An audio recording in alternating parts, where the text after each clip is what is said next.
Hello, good morning. Welcome to Viewpoint. My name is Daniel Lutaya. You are listening to us, watching us live on YouTube, News 24/7 on YouTube, and on Twitter Spaces at News 24/7 UG.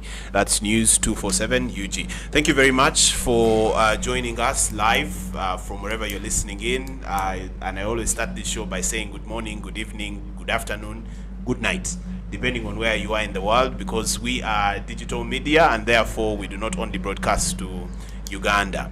On the show today, we are going to be discussing the anti-homosexuality bill, which was passed by Parliament this week, and I have an able panel that is going to be discussing these matters with me. I have Isaac Kayonde, usual suspect. He's a former member of Parliament aspirant for Gomba West and an NRM mobilizer. He always sits in that very chair. We should at this point just paint it yellow and make sure that he gets more comfortable. Good morning. Good morning, listeners and fellow panelists. I'm glad to be here with you guys. I hope the debate goes well. Next to him is Job Richard Matua. He's also a member of the NRM, and he's a political analyst, and he wears many hats. A Pan-Africanist. A Pan-Africanist. Good morning, Aspire Job. National Vice Chairman for NRM for Northern Uganda. Okay. I greet all of you and my sister, Mumbeja, Dr. Stella Nyanji. Okay, next to me here to my left is Justin Badia. Good morning, Justin. How are you doing? Yeah, I'm all right. Welcome to the show. It's very good to be here. All right. Justin, you are Director of Access to Justice. Yes, I am the Director of Access to Justice at Human Rights Awareness and Promotion Forum. Interested to know that you know nothing about me politically? Okay. No, that is the politicians are here, so that is actually politics at number one. I will dissect into it. Okay. Yes. Next to her is Counsel George William Alenyo.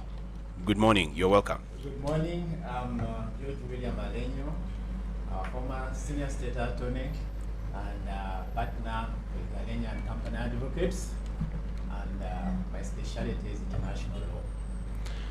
And on the other side, we have Dr. Stella Nyanzi, who is joining us live online. Good morning, Dr. Stella.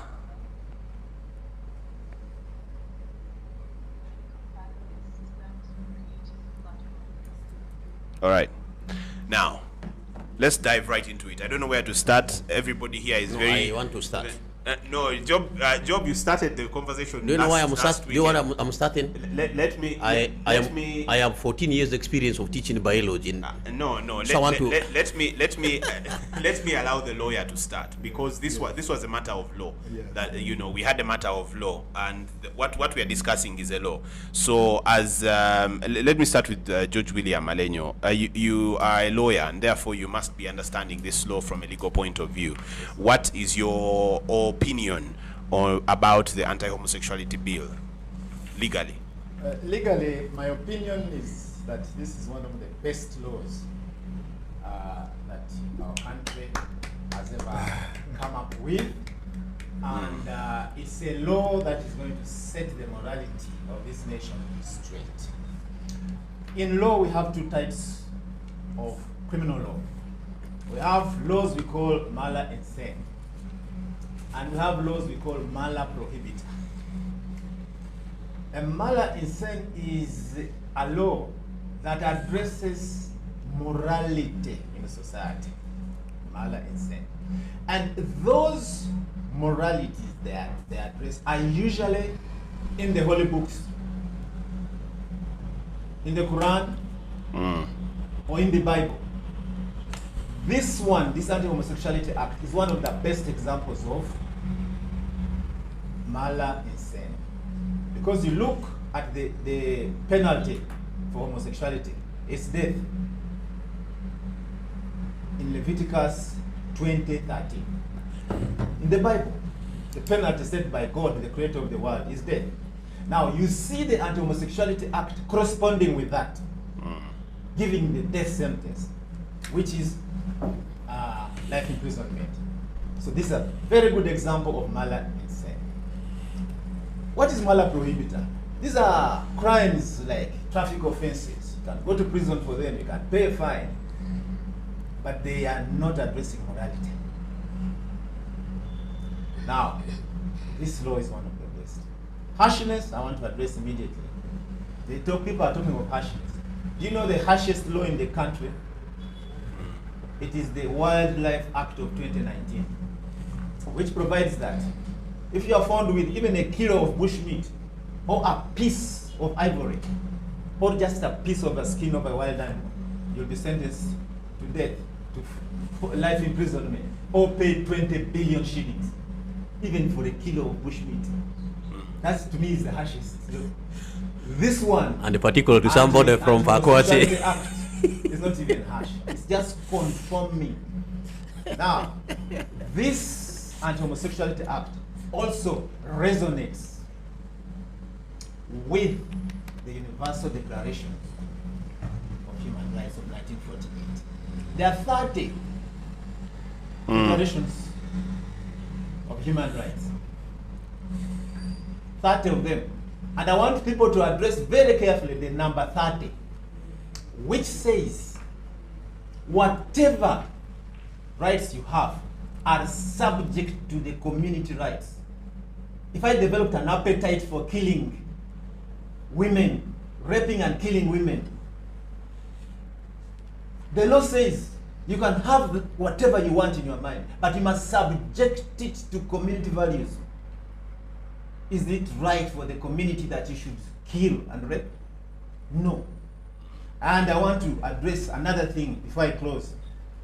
There is this talk about homosexuality being a right. I want to challenge you, my brother, to challenge anybody to quote a section in any laws of Uganda that confers that right. Quote an article in the East African Treaty, People's Treaty, that confers that right. Quote any article in the African People's Rights that confers the right to homosexuality. Quote me any article of the UN Declaration of Human Rights that confers that right. A right is not assumed, it's conferred specifically somewhere. Every time the homosexuals raise an issue about human rights, they fall back on discrimination. Discrimination is not about a right. It's not a right. That we're being discriminated, that's our right. No. First quote the right against which you are claiming you are being discriminated. All right. So this is the best law. All right. Thank you very much. I want to talk, because there was a lot of talk about human rights, and Justin here deals with human rights a lot. Let's hear from you about this law from a human rights point of view, but also you could have answers to his questions, especially with regards to the laws that he's telling you to quote. I feel very strongly that at this point I should also remind you that I am a lawyer, Okay. even if I like the color orange. The yellow people have sat on one side and the lawyers on one side. This is a great show. Right, so I am going to begin by addressing very specifically what Councillor Lenyo is saying, because, wow.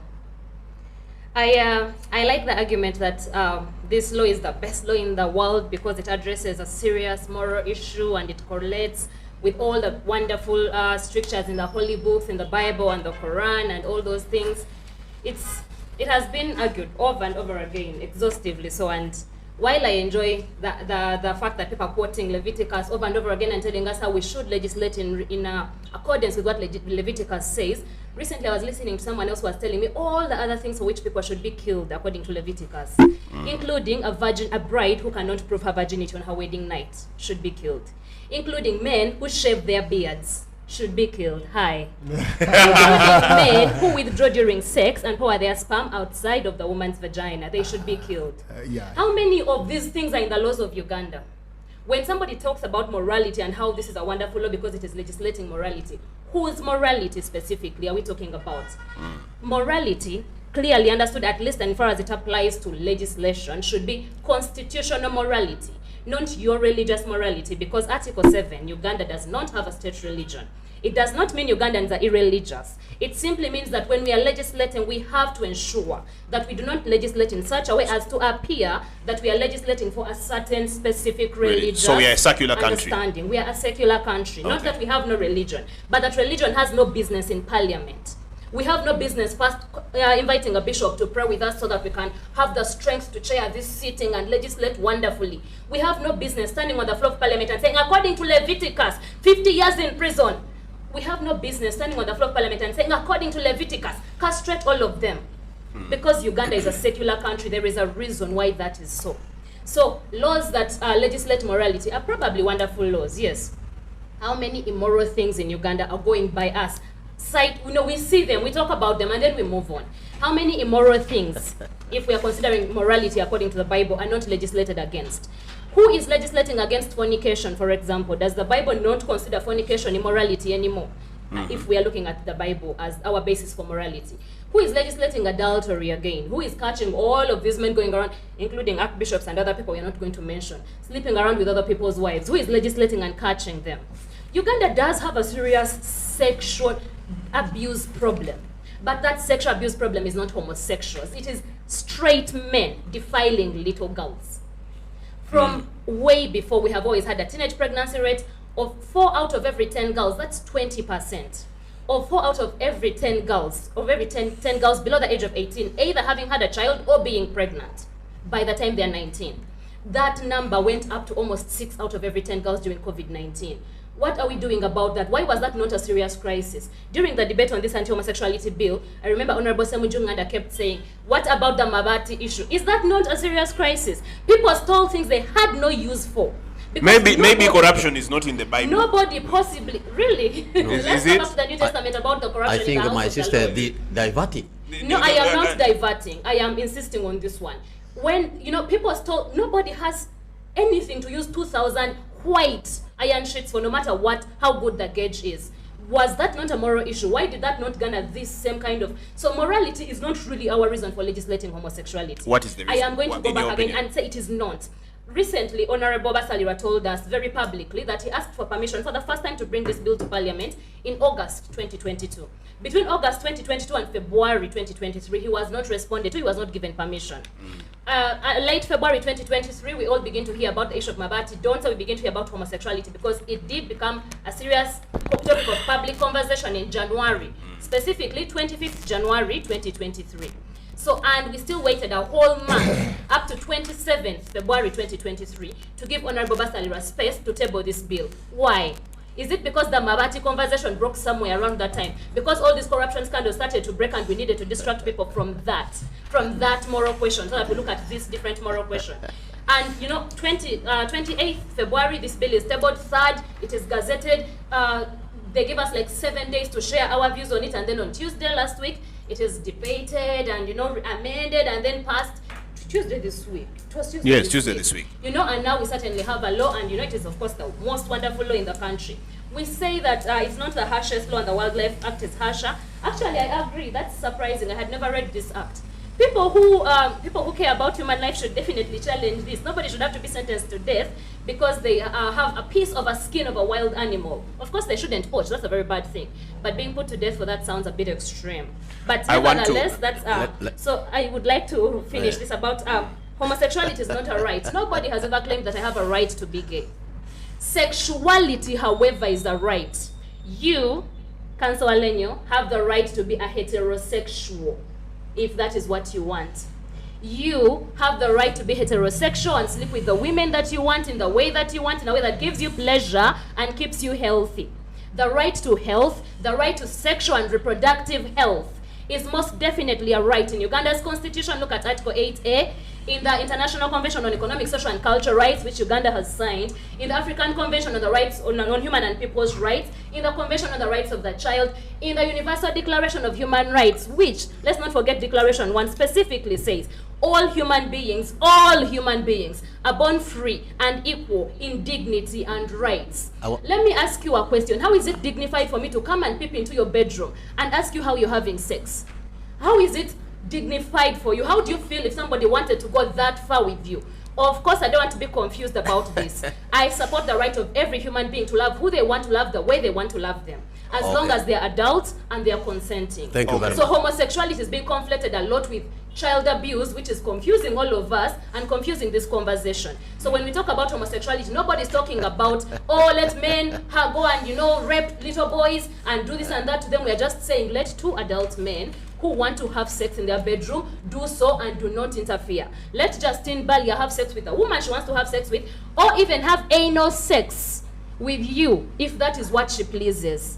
Because this is not a moral question. This is a personal privacy, dignity, life issue for a significant portion of Ugandans. Yeah. Okay, Job Richard Matua now. I think You wanted to submit before, so probably you should submit now, or you want to respond. I want to submit. I want to submit, but I will put my response there. Yes. Actually, the viewers and our listeners, I want to say I'm very, very profoundly glad to be invited for this conversation. A conversation which borders biological, geopolitical, religious, social, and legal perspectives. That will be my approach in this conversation. So it is more than law. Please. It is more than law, and I want to demonstrate that empirically. Explain. One, biological. My sister, Justin, my brother, my two brothers, and my Pan-African brother. Even your other sister is there. Oh yes, Mumbeja Stella Nyanje, Dr. Stella Nyanje, who is online with that. I want to start with the biological aspect of homosexuality. Now, biologically, there must be evidence that something is by nature. I want my sister Justin after here to prove to me that there is a research, biological scientific research to that effect. If not, that's a deviation. One. Two, biologically we have both the systems, the reproductive system, the digestive system, the nervous system, and what have you.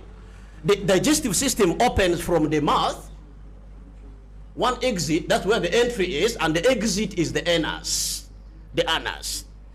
And its role in the physiology is very specific, my sister. It was not a mistake. It is not a mistake that you put food in the mouth, then the excreta goes through the anus. Can you put food in your anus and the excreta will come through the mouth? That will be a deviation. That will be a reversal of nature, my sister. Please. Then, we have vagina. And the vagina is very specific, designed structurally, physiologically, and behaviorally to suit particular function. And accordingly, the tissues of vagina, the stratified squamous epithelium, is multi-layered, is thick to withstand that abrasion by the penis.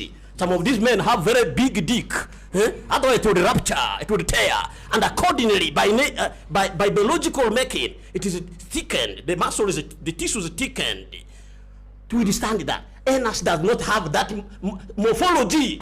Anus is not like that because that is not the function of anus. So therefore, vagina is for two functions, my sister. Birth canal, that's where the baby will pass, and then for insertion of the penis in an attempt to introduce the sperm so that can come in contact with the ovum for reproduction purpose, which is the cardinal role of the vagina. Then the anus. This is a passage, an exit of undigested food material. Even structurally, it is not made in a way that it should be there for withstanding abrasion. That is why most younger men who are sodomized have their rectum ruptured, because structurally, anatomically, it was physiologically, it was not designed for sexual intercourse biologically. So now, by the way, these laws, my sister, these laws you lawyers pride about, they are human laws. They are also natural laws, the laws of nature. Actually, we should have started this argument from the laws of nature.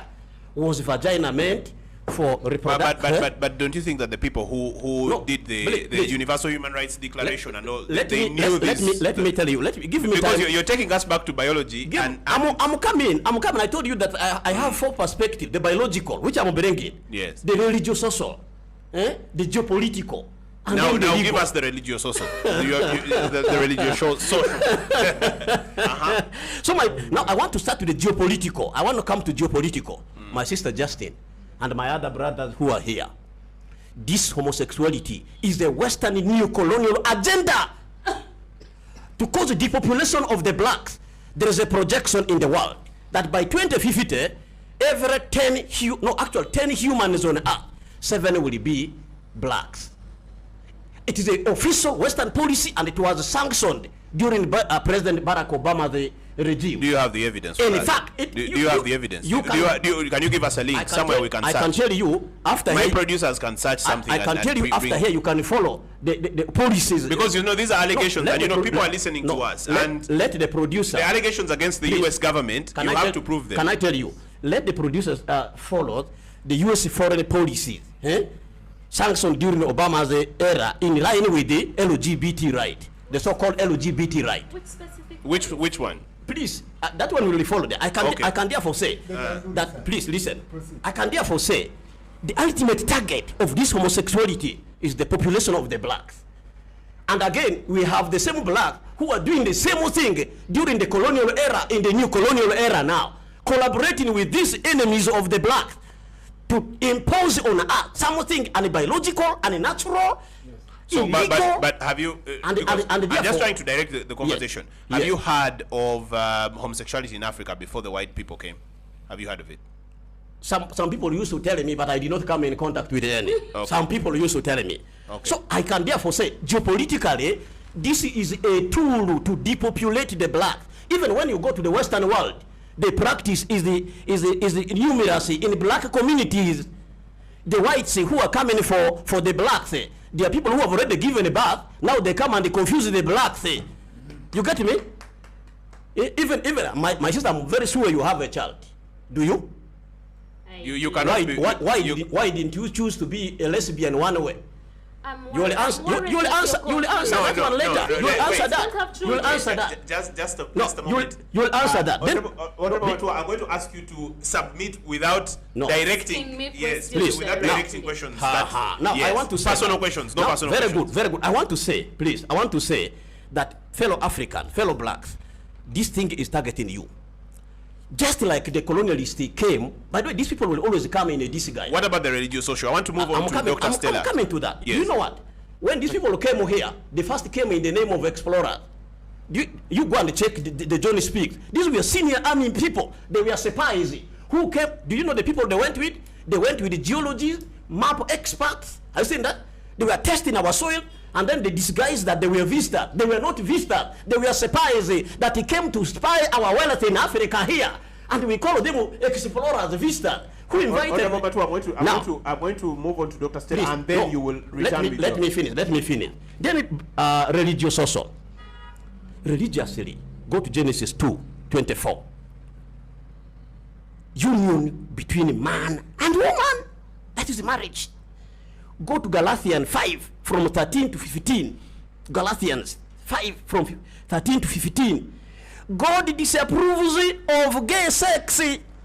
God disapproves of gay sex. And the question that's going to be asked to you, Yes. and this is as we move to Dr. Stella, I can is tell you. whose God says it? I will answer. Because in Uganda we I will- have, I will- and in the whole world, the whole world is listening. I will, So want to, I will answer. yeah, there I are will answer that. Indians, I will answer there that. are I will answer that. Buddhists. Yeah.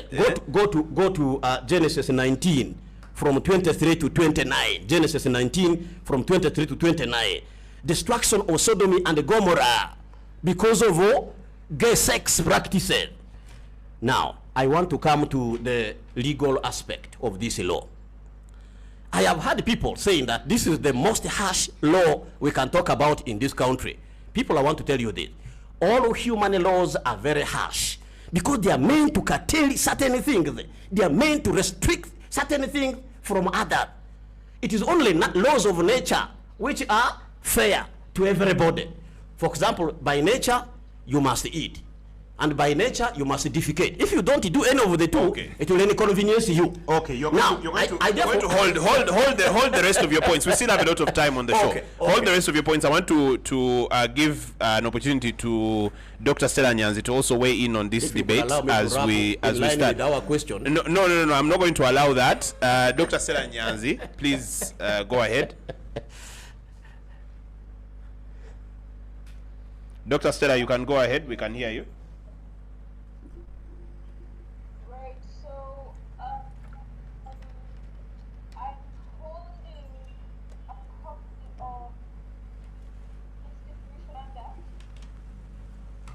because you asked about the legal question of the lawyer and if it was rejected, and we also have the biology teacher who's speaking. This constitution is the supreme law of this land.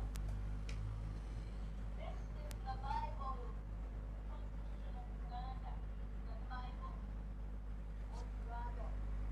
The Constitution in Article 7 says very clearly that Uganda shall not adopt a state religion. We are a secular state. And I want to celebrate the human rights lawyer, human rights Audio is a little bit down, but I hope you can hear. who has highlighted how the Constitution of Uganda clearly states that we shall not have a state religion or a secular state. And so when a lawyer, senior counsel, former state prosecutor, testified, quotes the meeting of 2013, when another person quotes Genesis and Galatians and the Bible quoting to us, the Constitution of Uganda has clearly stipulated that Uganda shall not adopt a secular, shall not adopt a religion, we don't have a state religion. That is my first intervention.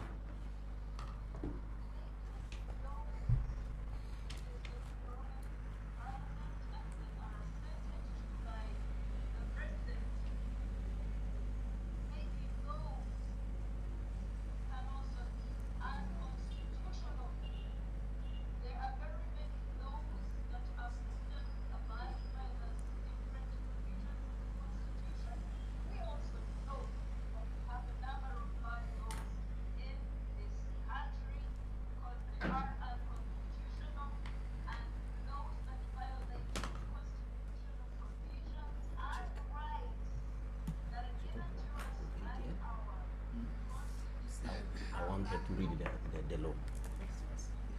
I also want to submit that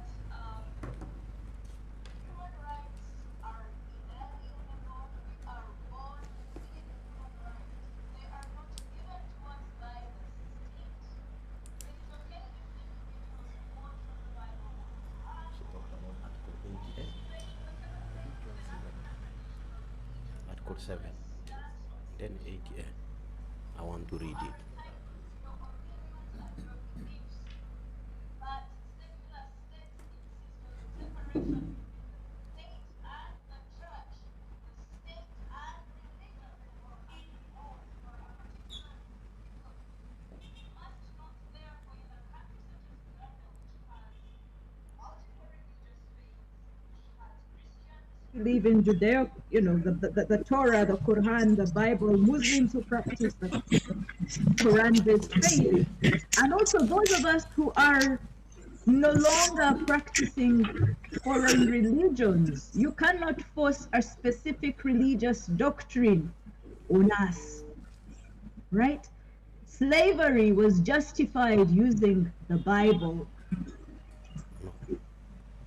The owning and buying of humans in order to provide labor, to ship labor, was justified using the Bible. I want us to remember that our religious sentiments, we are entitled to them. It's a constitutional right for you to have whatever religion you want to. That must not be brought into the laws that govern our country if we are to abide by our constitution. So go quote Leviticus in your Bibles. Go quote Galatians and Genesis to your children. Teach them whatever religious morality you want to have. Do not bring it into our secular state, because the Constitution says we shall not adopt a state religion. I want to move on as well because one of the people talked about community values. Community values. The very same Constitution, when talking about citizenship, highlights 65 indigenous communities. 65 indigenous communities in Uganda. 65 communities are represented when one is protecting community values. Right? Is there a homogeneous value that we're trying to protect? Is there a homogeneous Ugandan community? Is there a Ugandan essence of community values that you're trying to protect? Let us begin to question and think critically about what we mean when we say, oh, we're protecting community values. Well, we had at least 60 recognized communities, indigenous communities, that are documented in our constitution at the time, in 1923, when this was listed. I want to move to the argument made by Job about biology. Yes. And Job is talking about anal sex and vianas and vaginas. Job, I wish that your teachers who taught you biology had gone beyond this binary conflation that refuses to recognize that there is more chromosomal differentiation than X, Y. The X chromosome, the Y chromosome. There are so many other varieties of chromosomal variation within human beings. You want biology? Go and do your own investigations. I think for me that talking about biology and insisting on how anal sex happens is an unnecessary obsession with anal sex, as if homosexuality is just the act of penetrating an anus. Homosexuality comes in diverse forms. It is not just about sexual act, it's about expressions, it's about orientation, it's about desire, it's a lifestyle. And again, I want to say that there are more than 2 genders. Educate yourselves, people. There are more than 2 genders. We have a lot of intersex children in Uganda. I will stop at the intersex child, but they're transgender people. They're non-binary gender confirming people. And the last thing I want to highlight in my initial submission is this idea of the Western neocolonial imperialism, the idea that homosexuality was introduced into Uganda by white-skinned people from Europe and North America. I want to thank Daniel for asking about pre-colonial formations where homosexuality, same-sex desire was found, and it's been documented. I am a Muganda. In Uganda, in the courts of our Kabaka, we have a historically documented, undisputable fact of the martyrs of Uganda. We celebrate the martyrs of Uganda. Why do we celebrate them? Because when they were converted into Christianity, they decided to stop having same-sex practices with Kabaka Mwanga. It is documented. I'm a Muganda. In Buganda, who is more cultural, who is more indigenous than the institution of the Kabaka? Do you want to be more African than the Kabaka? Kabaka Mwanga, you know? And so in my culture as a Muganda, even before the colonizers came, same-sex practices were happening in the court of the Kabaka. If you don't know this, go and read your history. We know for a fact that, in fact, the Western neocolonial right-wing evangelicals are responsible for the the current waves of homophobia. They link up with people like Pastor Martin Semper, Pastor Malene Solomon, Pastor Stephen Langa. They come to our parliaments, and the real neocolonial importation begins with people quoting from Leviticus to us in English, begins with evangelicals coming in aeroplanes and pumping the Bible and homophobic scripture to our parliamentarians, to our executive, the president, and then the real neocolonialism is happening on the wings of Western evangelicals from America, Europe, etc. I hope my initial submissions have been clear. This is a bad law. It does not only criminalize same-sex practicing individuals, it also criminalizes professionals such as myself who produce knowledge on the daily about topics of human sexualities. I have 20 years of research on the topic, including homosexualities. I have published. Now, the problem with the current law, under guises of protecting against promotion, recruitment, what was the third, funding as well, is that professionals, medical doctors, lawyers, even journalists, as well as civil society organizations who may speak in favor of the rights, the human rights to life, the human rights to health, the human right to education and shelter, basic human rights of same-sex loving people, we shall be criminalized. The right to shelter and housing, people are going to be criminalized simply because they are housing individuals who may or may not be engaged in same-sex practices. And I think this law is totally unacceptable, because those of us who were in Uganda in 2009 up to 2014, we witnessed the effects of whipped up hatred and bigotry from homophobia. And for me, it's very painful to have watched a number of Ugandans departing from the country, going into asylum seeking, and they're currently refugees, and others obtain citizenship in other locations. But the worst tragedy is those Ugandans who could not afford the means and connections to leave the country and had to suffer immense forms of human rights violations in the country because of the homophobia that is whipped up by homophobes who do not even understand what human sexualities are. Thank you very much, Daniel, for my initial submissions. I'm happy to come back later. I'm seeing how people are just playing around the bush, beating around All right. the bush. Thank you very much, Dr. Stella, for your submissions. Now, I want to go to Isaac Kayonde, who always, because of the corner that he chooses, he always gets to speak last, but I think he chose it. He chose that corner strategically because he gets to say a lot more things, because he's always the last person to speak. Isaac, you've heard it from everybody. Yes. What do you have to say about the bill? Thank you very much. What do I have to say about the bill?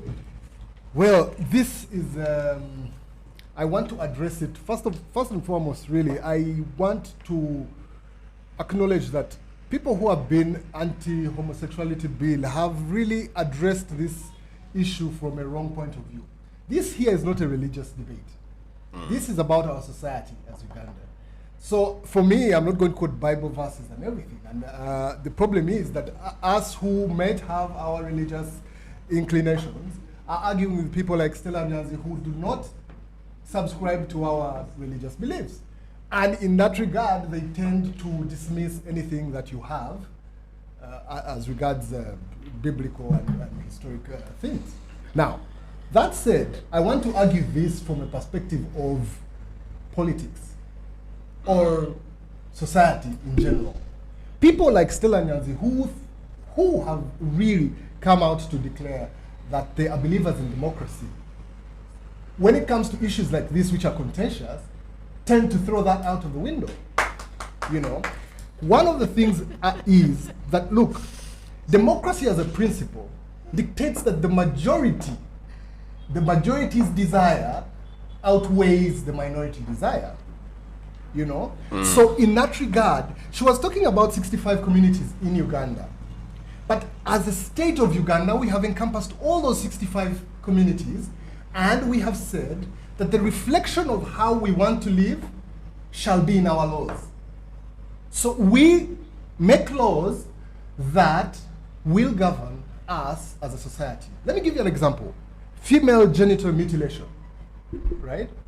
This here is a practice which was predominant in the Sabini and those areas that they had done for centuries. Now, my culture, I have never experienced. My sisters have never experienced this. In Buganda, they don't experience it, you know. But as a society of Uganda, we outlawed female genital mutilation.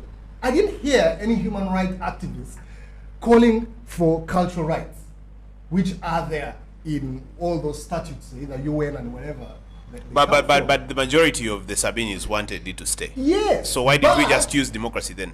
No, we used It was by democracy The, that the they chose. majority Of of who? us who even never have experienced it, never said anything, we went to parliament and outlawed female genital mutilation, right? Because universally as a community of Uganda, we said this is a practice that is not good for us.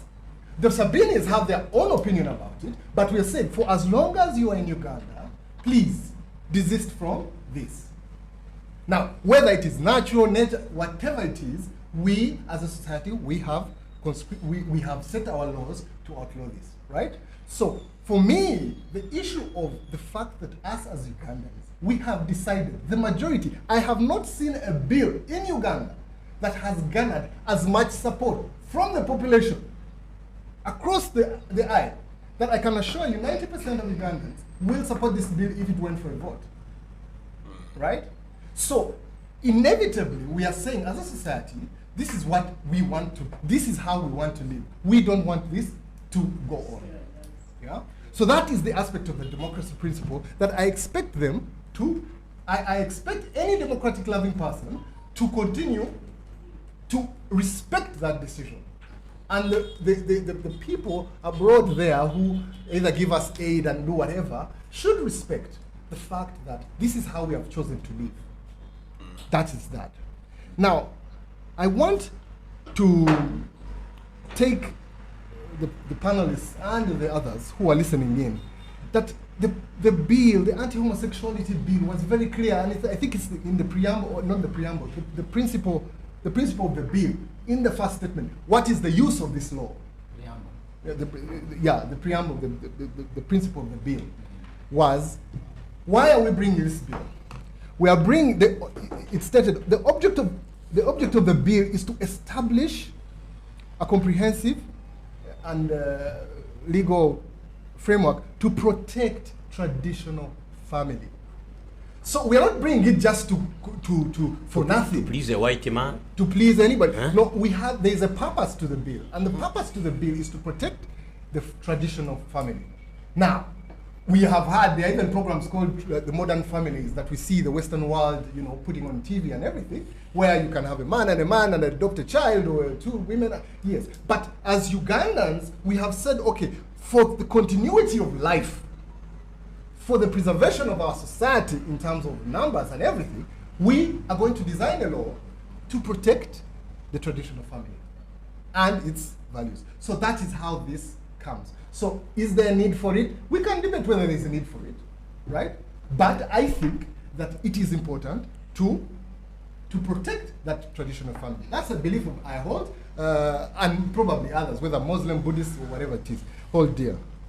Now, I want to address the issue Dr. Stella Nyanzi talked about our general biology. I don't want to go as far as two are here. Yes. He has become He's a former biology, teacher, lecturer. Yeah. Oh, really? Okay. That's good to know. But I want to understand, I want us to recognize there are two words here that we contend with when we come to this table. And the debate, and President Museveni was very clear when he was talking about it. Nurture versus nature. Now, while we may recognize that nature gives these, like she said, different chromosomes or whatever it is, I want to recognize that there is something like intersex, and she talked about the intersex children. I don't want to be obsessed with the sex that is going on here. There's an issue of intersex, and yes, children are born intersex, but the same science gives us the ability to go into the gene chromosome, the genetic makeup of this child, and identify whether this child is male or female. And things like... If I could give you biological information, Yeah. in such a case, Yeah. one of the systems is inactive. Okay. And the result is, in fact, it comes as the result of mutation. Okay, thank you very much for your... I will explain that Yes. to detail. So science dictates, that go in there, we have an intersex child. Now the fact that we have this intersex child, DNA is done and all those other things have been done, and they prescribe that, okay, this dominant gene is for male and female, and that's how they come up with these genders, right? Okay. Today, you gave everybody enough time. I suggest you let me finish my point. Let him talk. Let my brother talk. Today, the discussion, while we are on homosexual, in the sports world, there is this now debate of transgenders competing with female athletes that is going on today in the Olympic world. This is not happening here. This is happening in their countries. And they are dictating and saying, look, transgenders shall not compete with women. With women. So that is an issue that needs to be addressed, that science in itself has a way it distinguishes male and female. Now, I want to also be very clear. This law, that is the nature bit about it. Now, this law primarily is trying to address nature. It's trying to address nature. That there are habits that we pick and then they become who we are. Nobody's born an alcoholic. But I can assure you, when one becomes an alcoholic, right, there's nothing and little will that they can do to fight it because it is there in them. So they go to rehab and everything. We could say, you know what? We legislate against alcohol. We legislate against things that people choose to do. You know, we legislate against cigarettes, for goodness sake. A person's will to pick a cigarette and go and smoke it wherever. You get? But we've never said they should die. No, we The never. smokers should and be I killed. also, you see, for me, I come from the school of thought that we can hate the sin and love the sinner, you know, and preserve the sinner. So we are not yet about to see death. And then secondly, the narration that homosexuals in Uganda are under threat and you know, we are stoning them. We are, you know, the dramatization of the whole thing. Nobody's watching your bedroom affairs. And we're saying, look. But this law is going to do that. Have you seen the law? Yes, I have seen the law. Because they're saying hosting homosexuals in a house, if you are a landlord, gets you in trouble. One of the things that is that you identify yourself as that and say, okay, us, we are going to do a gay parade. Us, we are going to go to a house and celebrate our homosexuality. Even us heterosexuals are not allowed to be shagging each other on the road. You get? We don't go walking naked, declaring that, you know me, I love Justine. No, we don't do that. And it's against as a community, again, we have prescribed and said, it's happening in the West. You can walk naked, go in thongs and do these carnivals and everything. That's what they have chosen to allow. We are not allowing it either for heterosexuals or homosexuals or whatever it is. So for me, this bill, in as much as we may address some of the harsh issues like death, I am not a believer in death for this. I think for me, it is more of curtailing the nurturing. Just last week, 6 boys, I don't know, 6, 5, were arrested in Ginger for filming each other doing all these things. And one of the things that was highlighted by these boys was that, look, we are paid money, 500 to 5 million shillings, to promote this. There have been complaints against SMAG. There have been complaints. There are different organizations. So we are saying, look, if government is trying to curtail the promotion, and why are we seeing an increase? Why are we seeing an increase in numbers of these? If it was a nature thing and it was, let's say, 1% of our population then, how is it that, okay, maybe it has risen to 1.5? How did it get to 2%? So those are things that we need to discuss and see, you know. Now, the other thing, Dr. Stella Nyazi and Justine here was talking about human rights. And we said, look, while the word human rights is there, we have human rights as observed internationally, that they are international human rights, recognized human rights, these that are universal. Now, what I can assure you, the West has avoided, they have avoided to bring this as an issue of human rights. They have discussed it in the Human Rights Commission, I think the UN Human Rights Commission, where there are only 35 countries that voted on this and passed it. But the West has been so deliberate not to bring this to the floor of the UN General Assembly. And it is deliberate because they know they do not have the numbers to pass this as a universal human right. Yes. So if they are genuine, if they believe that, you know, the world has reached the stage of take it to the floor and let us find ourselves debating this issue at an international level, and they will know for sure that this is a practice that is not acceptable to a certain large community, large section of the world. All right. I want to bring back Council. You asked me something I wanted to clarify about the US thing. Unless Council allows you to take his it. time will come. Yes. Your time will come. Council, let's go back to you. From a legal perspective, this law is redundant, according to the Attorney General of this country, who is the lead lawyer, the government lawyer of all of us, by the way, because when they say Uganda versus, it is him. Yes. He says the law is redundant because it is everything that it speaks about is addressed elsewhere in other laws that are already existing in the country. And that's one of the reasons why he thought that it was not really necessary to bring this law. And don't you think that this falls into the narrative that this was a diversion away from Mabati? No, I want to say this. Let me first keep myself legal, Yes. not to talk about the Mabati, because that's another Yes. crime. That's another crime, theft. Also, you have to talk about the American evangelicals that are funding the anti-homosexuality issues. Yes, American But evangelicals. in the same- As you spoke about. In the same USA, Yeah, Present- don't eat in my time. Yeah. Okay, you will come, please.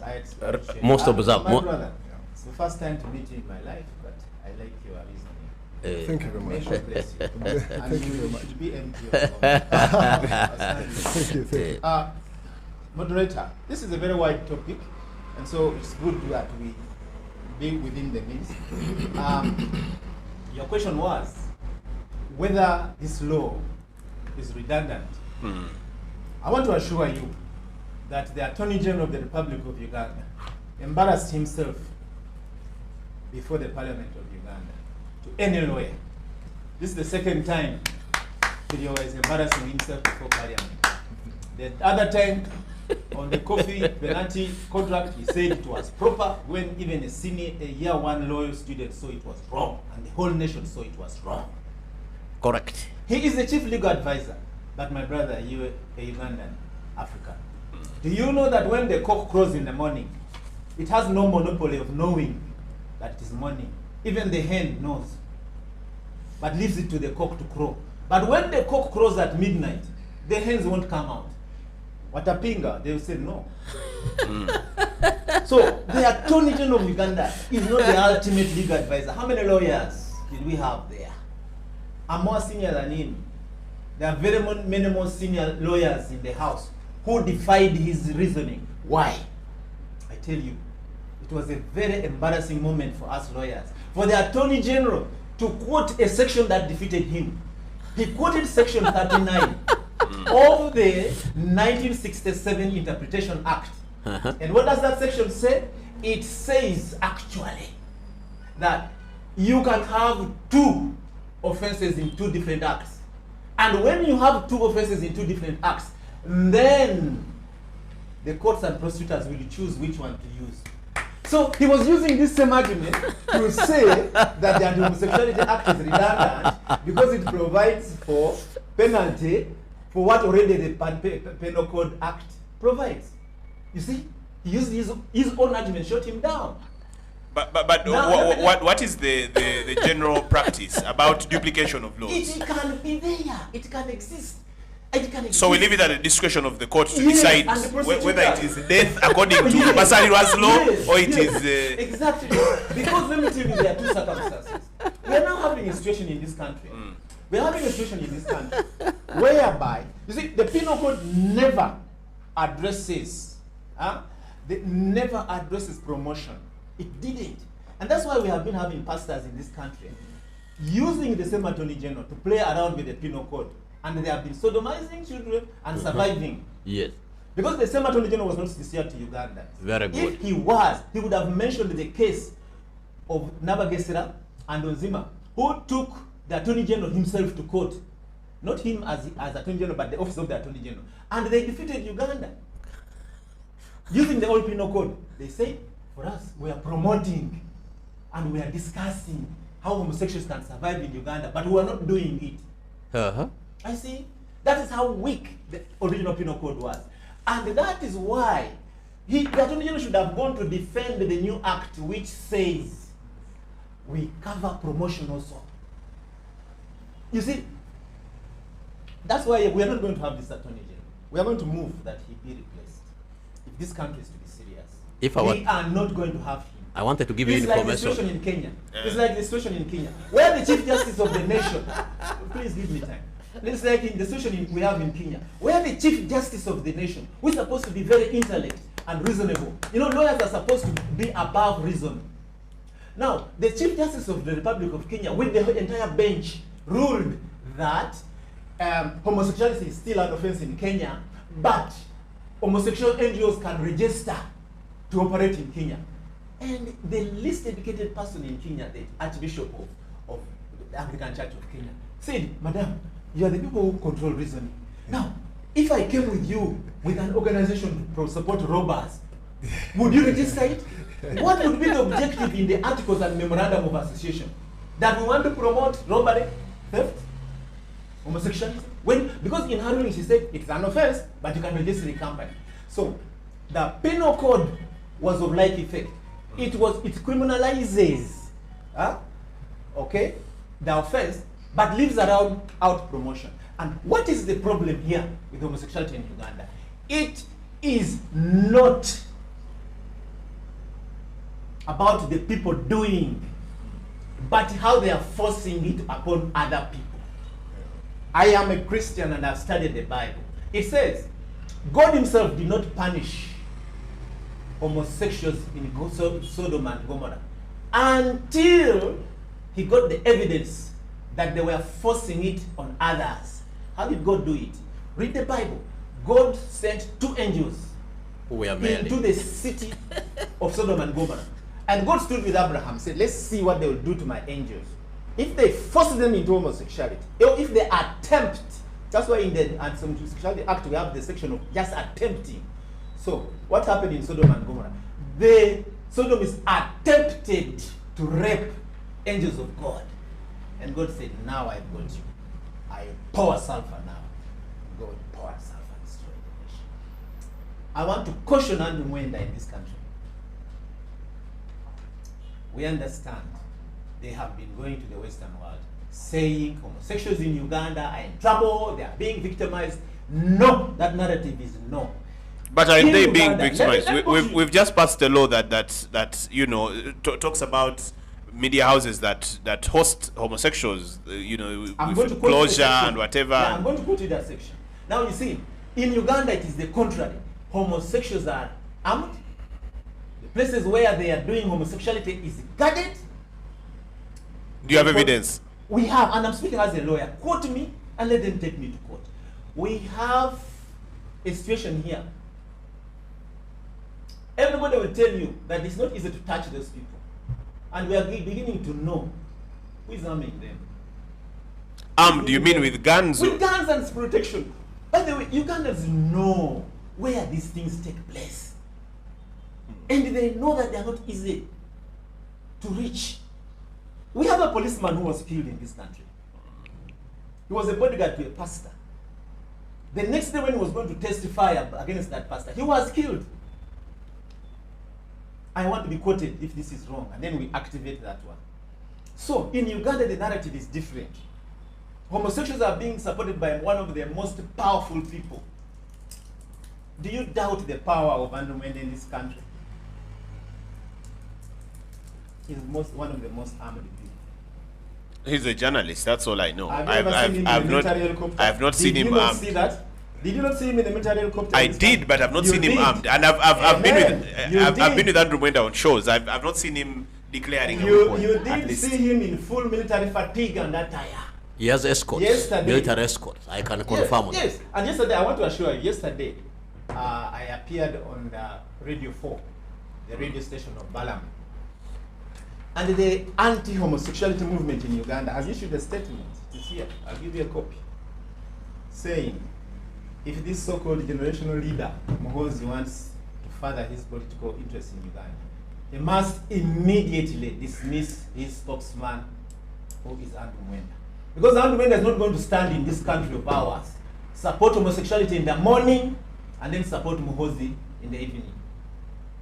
Either he must go. or Don't he you has- think that by doing that you are proving what you are saying that they tell the West, I that think I can see- homosexuals or people that inferred to support them are being victimized? This is how I Because does This wait, is- let me finish this question. Yes. Does Andrew Mwenda's support of the LGBTQ community, does it negate his acumen as a journalist or as a communicator? Because you're saying he should be fired because of what he supports. Don't you think that you are then victimizing him because of This is and therefore proving what you say want- This is wrong? what I want to answer you. I was addressing the militant nature of the homosexuals in this country. Can you imagine that when 369 members of parliament of the Republic of Uganda sat to pass a law, one single Ugandan dared to call it stupid? That is militance. Now, I want to address my sister, Sela Nyanzi. You mentioned correctly that we have 65 clans in Uganda, indigenous groups. You said we have 65 indigenous groups in Uganda under the constitution. And I want to give you the challenge right now. Quote me only one of those indigenous groups that supports homosexuality. Kabaka Mwanga was actually overthrown in Buganda. Olimumbeja. He was overthrown by the West.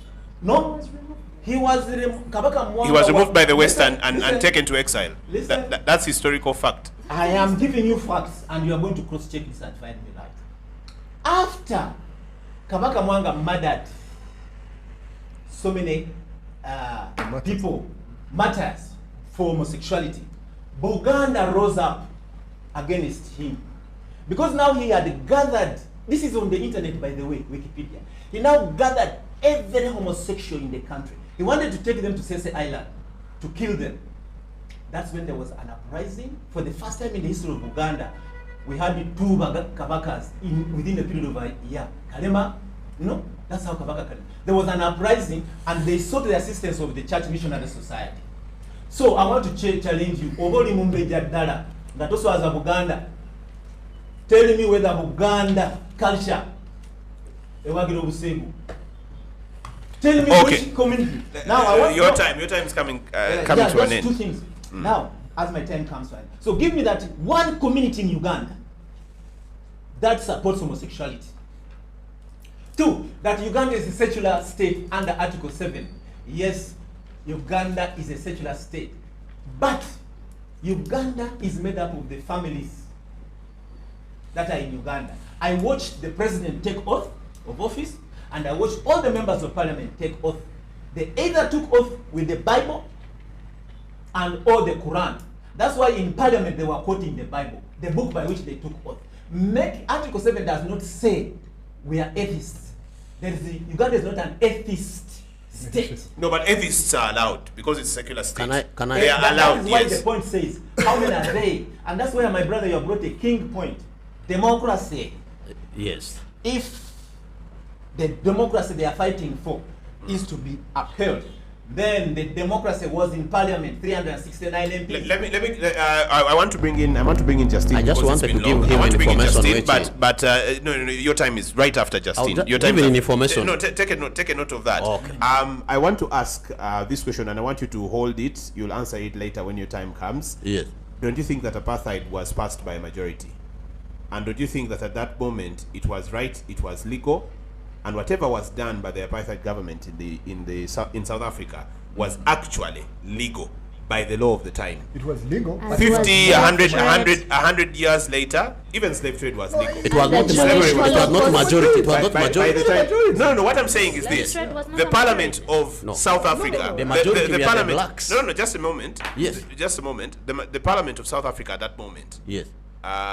had majority white, and therefore they chose it, and it became a law, and that's why it worked. So maybe you can hold that thought, and Yeah, I then will we move hold it. I will on. reply. Justine. Thank you very much, Daniel. And I am going to give myself the privilege of taking even a little bit more time because, we are giving a lot of time to the anti-homosexuality debate. So, but yes, I have listened very carefully to all that has been said, and I want to address this in four specific issues.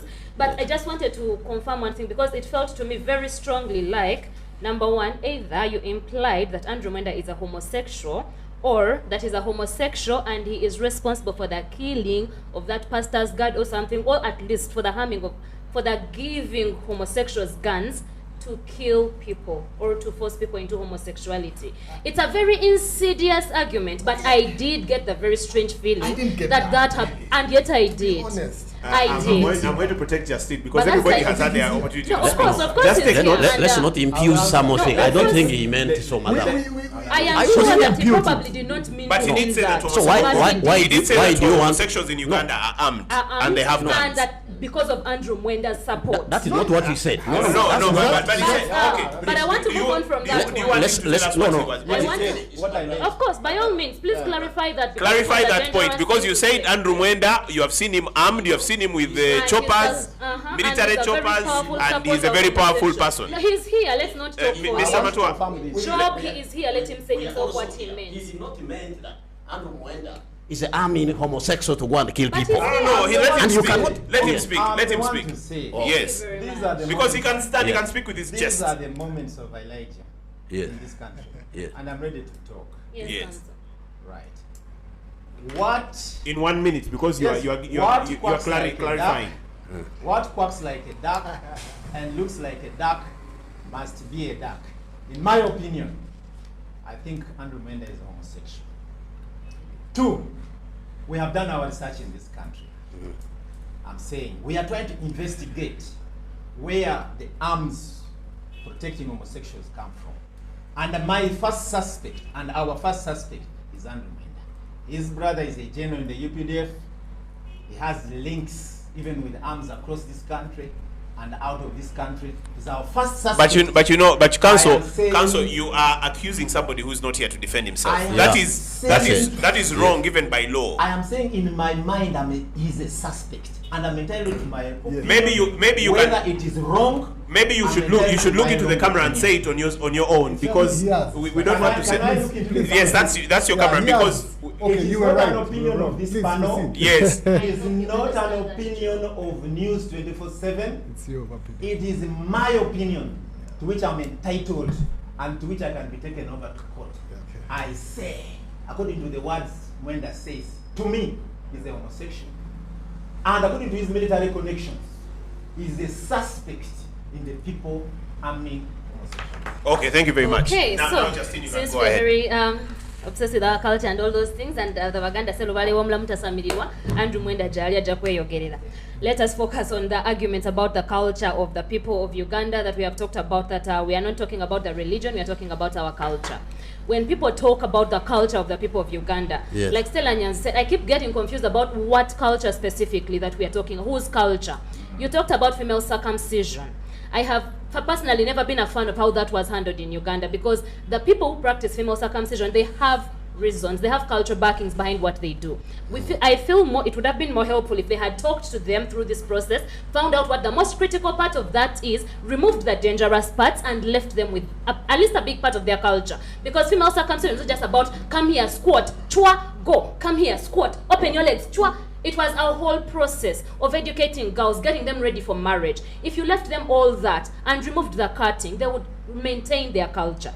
It was never just about the cutting. We could have done better. And this explains why the girls in Sabine and the Sibey are still being circumcised just not in Uganda, and much more dangerously now, because they have to hide that. We could have done better with that law. So female circumcision is a very, she's protected. for me, female circumcision Right is down. a very, it's of course a dangerous thing, and even the underpinnings of it, the cultural underpinnings of it are very patriarchal and nonsense, and yes, the cutting of it needed to go away, but there were better ways to protect people's culture. So culture, it's a huge thing, and it's a huge debate, because you cannot say, but what is this African culture, this reified view of African culture, where we choose what we want to believe, we choose what is good for us, we choose what we want to take. I mean, you're talking about traditional African families, for example. Among in the Umoja village in Kenya, they are all women. They do not allow men there. If you want to have sex, you call a man, he serves you, he goes away. If you give birth to a boy child, once he reaches puberty, he goes away. Are those families not functional? Are they not normal? Do they not raise well-adjusted, healthy children? Has anybody from the Akamba village complained of being sexually assaulted, for example? Are they raising the men who are sexually abusing the women on the streets of Uganda every day? That there is no one definition of family. My son and I live alone, and I intend to maintain it that way, because honestly, I do not really feel like I want to live with a man. There is nobody who can convince me that that is not a family. When my son goes to class and they ask him who is the head of the family, my son says repeatedly and without flinching, mother is the head of our family, but they told us in the book that father is the head of a family. Because I am the head of that family.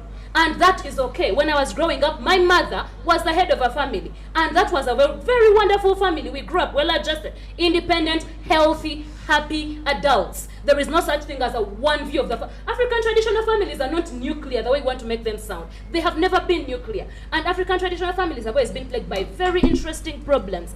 Incest, the rape of children by their grandfathers and uncles, is such a huge problem that we never talk about because of Munju. What is African culture? Among the Akamba, women traditionally, culturally, took wives to have children for them.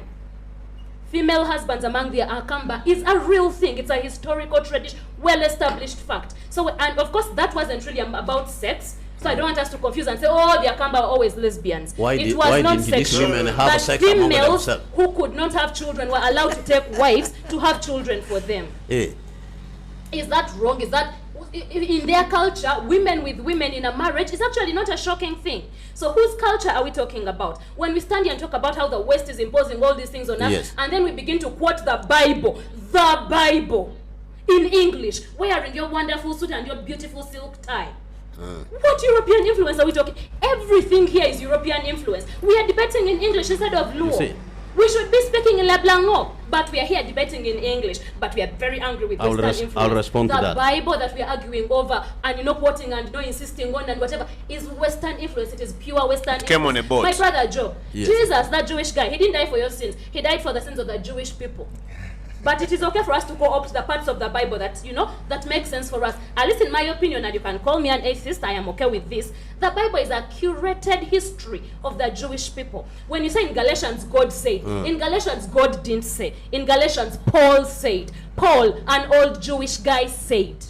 I want you to show me in the Gospels where Jesus said, and Jesus said unto them, do not be homosexual. Of all the things Jesus said, that is not one of them. Jesus never once said, do not be homosexual.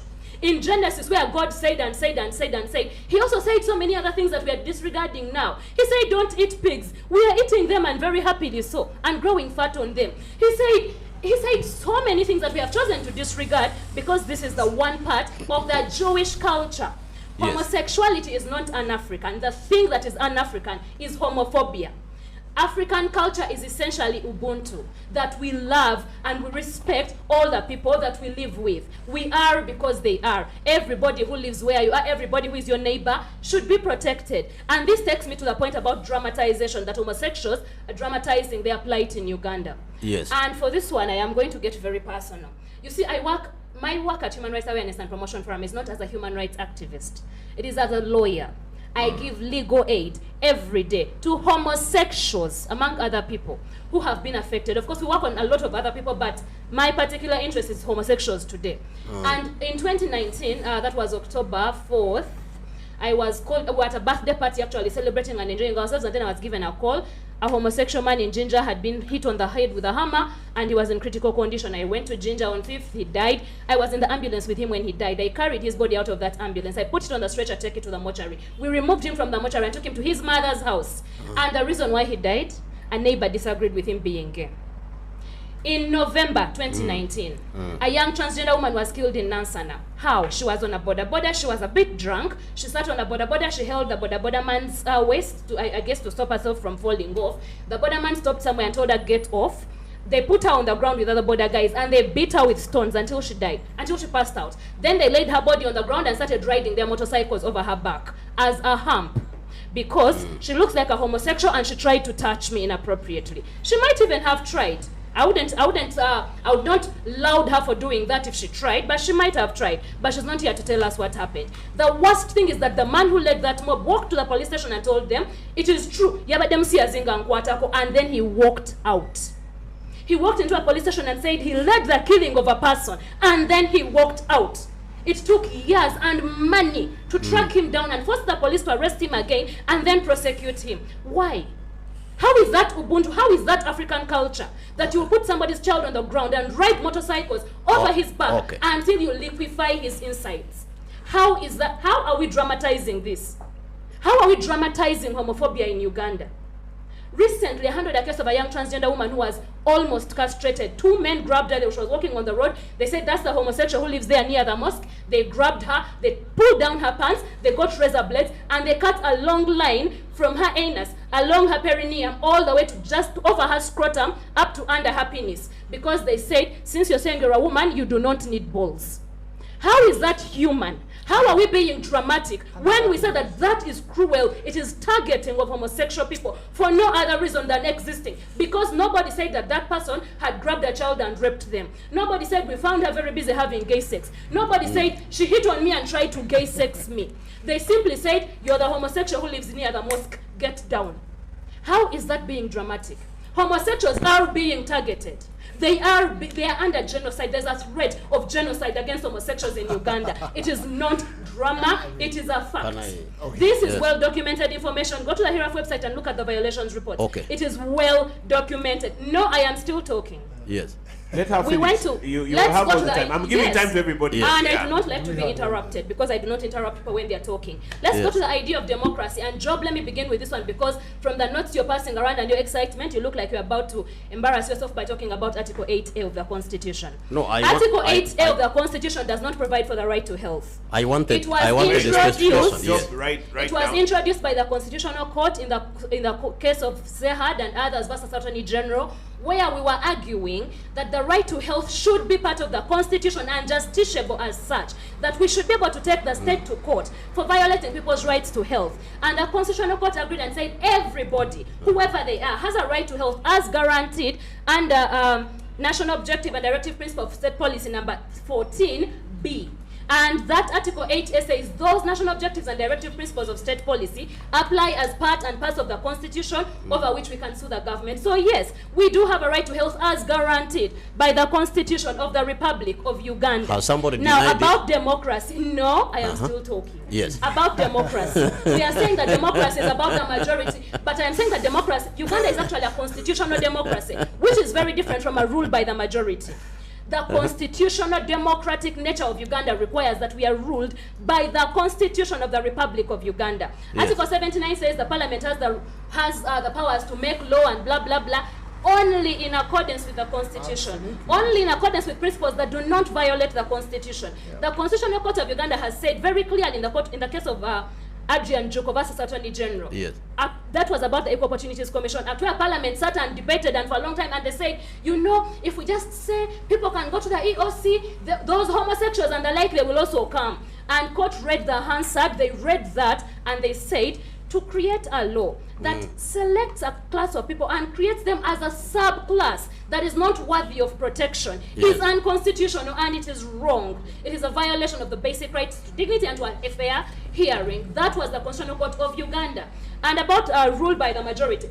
For example, Andrew Mwenda, for instance, absolutely has earned the right to say whatever he wants to say in Uganda, even when we all hate it. Because, and this was in the case of Andrew Mwenda and Onyango Bo versus the Attorney General, the court said we should all have the right to express ourselves, to say what we want, to feel how we want to feel. Yes. And indeed, the protection is most relevant and required where a person's views are opposed or objected to by society or any part thereof as false or wrong. You may not like homosexuals, but you don't have to. you may not love who they are, or how they are having their sex, because that seems to be the obsession of the majority of Ugandans, or how they are loving, but you don't have to. What you do have to is not try to kill them because they exist. This law talks, when we talk about promotion, this law, at least as it was amended, as it was adopted by Parliament, provides a very wide ground of what amounts to promotion of homosexuality. And Daniel, if this law was signed by the President last night and was supposed to go into effect today, this would be a crime. You would go to prison for 20 years, and this station would have to pay the state 1 billion Uganda shillings, because having this conversation at all is promotion of homosexuality according to this bill. Having this debate is promotion of homosexuality. How is that fair that we are going to legislate and even say, don't talk about homosexuality?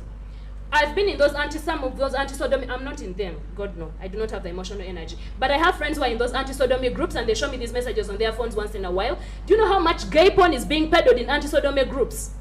Every day they send a new video of men having sex. I've even seen one of a man having sex with a dog.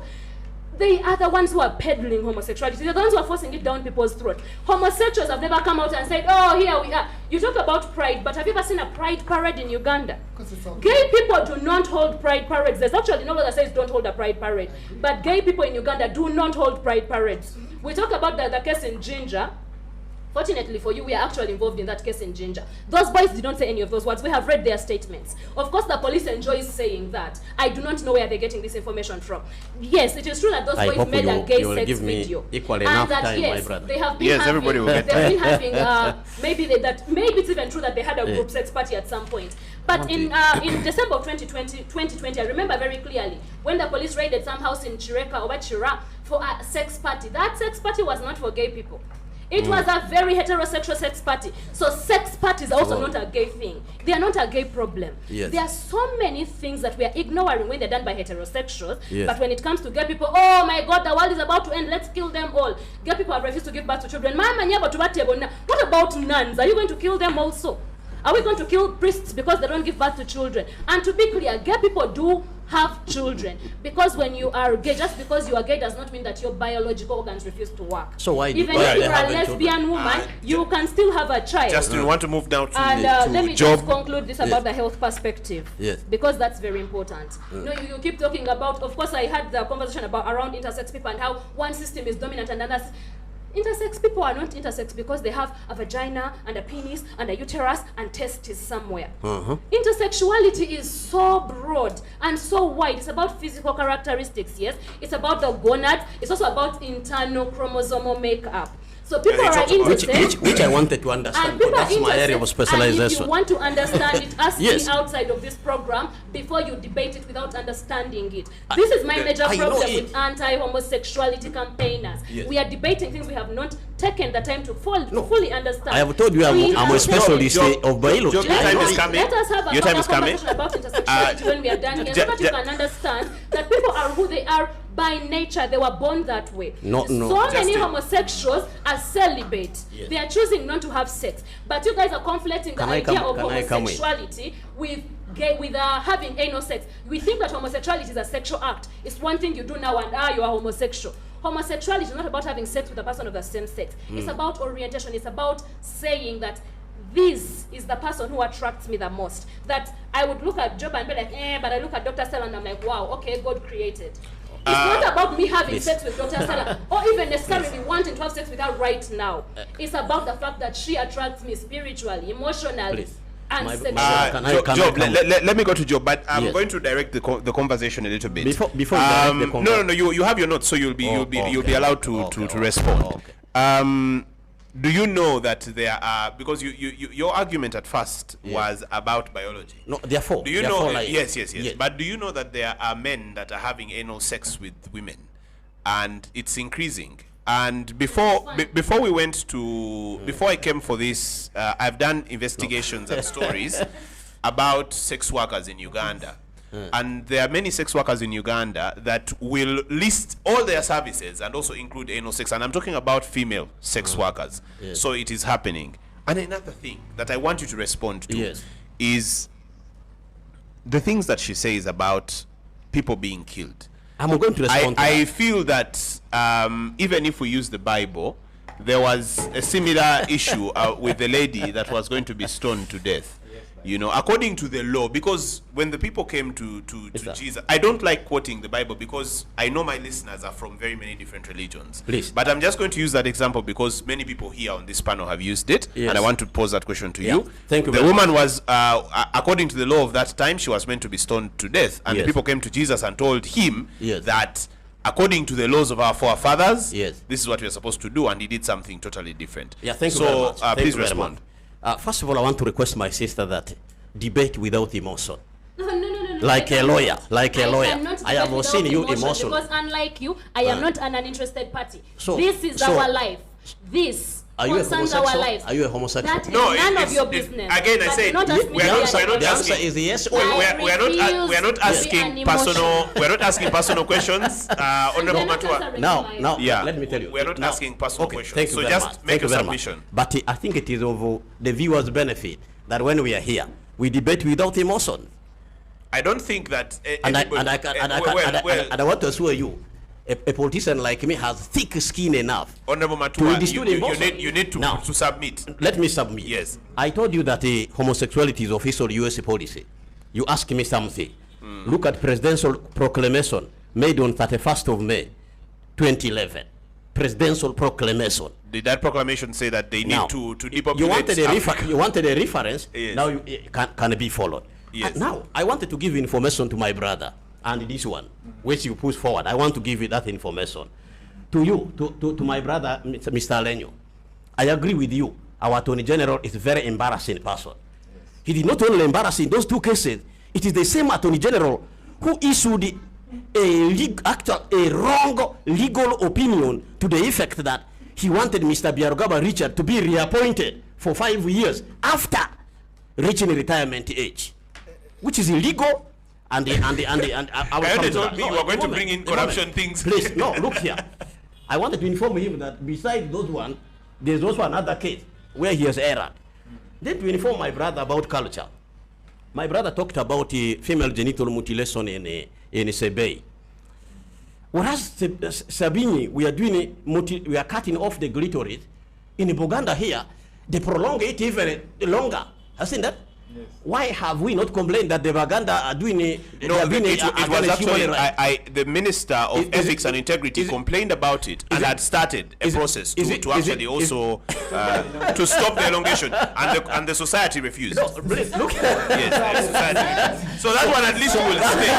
I don't know why the men are smiling, but maybe they're enjoying it. But yeah, society In refused. Uganda, it is The many. society of It the is- of the Sebei refused and we ignored. Yes. Since So you- this is democracy since- and that now- was what? Because So it was For the democracy. Sebei, the society of the Sebei Understand some refused. patriarchal nonsense going on in You are this taking room. you are Okay, taking it is good for them. So it you are- means the you are elongation taking is my good time, for them. please. Yeah, I'm going to now protect Please. Mr. Matua You are to finish his you are time. taking my I apologize. You are I taking shouldn't my have time, done that. please. I am sorry. yes, and Yeah. I can defend my rights properly also. Now I can say that democracy is very important in a civilized society. The majority will always decide how things must go, and human right is not absolute. That it is your human right to penetrate a woman and you go and penetrate a girl on the street there. It is not true. You get me? Uganda, as a sovereign state, has every right to decide how Ugandan society must be like. Why should somebody from outside come to impose on us how we But must are be? the homosexuals in Uganda Eh? Europeans? No, look The here. homosexuals in They Uganda are being are Ugandans. they are being also. incited by NGOs. They are being incited by people paid by the Europeans. They are being programmed. Actually, they are being programmed, reprogrammed. Even somebody who had given birth, who was in the right way, has been reprogrammed, now abandoned, and they still talks about my children. Why did they have the children at first? If it were, they were by nature lesbian or homosexual. You get me? Yes. And by the way, I can say it authoritatively that homosexuality is a deviation from the normal, because I gave a biological detail of it. Dr. Stella Nyanji wanted to tell me about chromosome. I want to inform her that I'm an authority in biology. Please, I'm an authority. You can't confuse me there. There is no biological evidence anywhere that somebody is born a lesbian or homosexual. Not there. If any, I want it to be produced. If any, it would have been published in the scientific journal. It is not there. Even if there is a chromosome my sister was talking about. chromosome X and Y. That is in sex determination. It has nothing to do about gayism or lesbianism. So my brother want to go to the issue of using English. My sister accused me for using English here. Please, I want to apologize to you. We would be using a national language. I would talk to you in Uganda if I knew Uganda. I am using this language because it's the only way you can hear me. Can I talk Lubara? Will you hear the Lubarati? I think the point she was trying to present was that we have already received. The purpose of language is for communication. You get me? And I really apologize with you as a Pan-African. We would be speaking our own African language. It is a part of the colonial distortion. And again, they want to distort us by destroying our family. I am not. Okay. Yes. I'm going on. Please. Yes, it is part of the colonial distortion. Yes. Two, my sister talk about people being killed. That some human beings were being killed. I want to say it here that anybody who killed a human being, whatever that person is, that is wrong. You get me? I condemn that. Now, let me just a moment. You're still in your time. I want to quote for you before you quote. No, because it's on your point. Yes. I think section 4 says attempt to commit homosexuality. A person who section 5. Subsection 1. A victim of homosexuality shall not be penalized for any crime committed as a direct result of his or her involvement in homosexuality. And this has been understood by lawyers to mean that if somebody like those people that we are talking about who say they were protecting themselves from somebody who was a homosexual, they can kill you and nothing would happen. Can I tell you in other words, somebody would come into this room and kill somebody and say this person was trying to touch me in a homosexual way, my brother, and that would be a defense. It's in the law of Uganda. My brother, I want to say That wouldn't no, guarantee please. Even the death penalty specified in the law, it's not about coming here to cut somebody's head off. No, it is about life imprisonment. Our death penalty is being defined. No, but you've not answered my question. I've just said that you're saying it's a human right. It's wrong to kill. I said, but the law says anybody Yes. who is a victim, and the victim is defined in the law. Yes. Anybody who is a victim of homosexuality. Yes. And defends themselves in any way. Yes. In other words, kills, maims, shoots somebody who was trying to perform a homosexual act with them, commits no offense. In other words, the border men who killed the lady she's talking about are vindicated according to this law. Isn't this going to create anarchy now? I can tell you. Okay. People will start killing each other and saying this one was trying to touch my bum. I can tell you. Maybe you need to read section 5, counsel, so that you can respond to this later. I want to insist that people should not kill other human beings. Even when they commit a case, take them to courts of law. The courts will prescribe the right punishment under the law. Please. So if somebody has been killed like that, it is very wrong. And I hope they are not allegations. At least you've agreed on something. I hope they are not allegations, which we will follow after here. Because some of this could be sympathy, because Pastor Semper talked of false flags that homosexuals are about to make, to cry loud that we are being killed, our heads are being chopped, and so that they can attract the so-called international community to come and say, you are murdering our people. Please, nobody will be killed, except anybody who commits an offense, which is maximally by death sentence, will go for life imprisonment, which is very okay. I agree with it. Okay. Then the issue of sexuality. Please, when you are defining sexuality, you say it is very broad.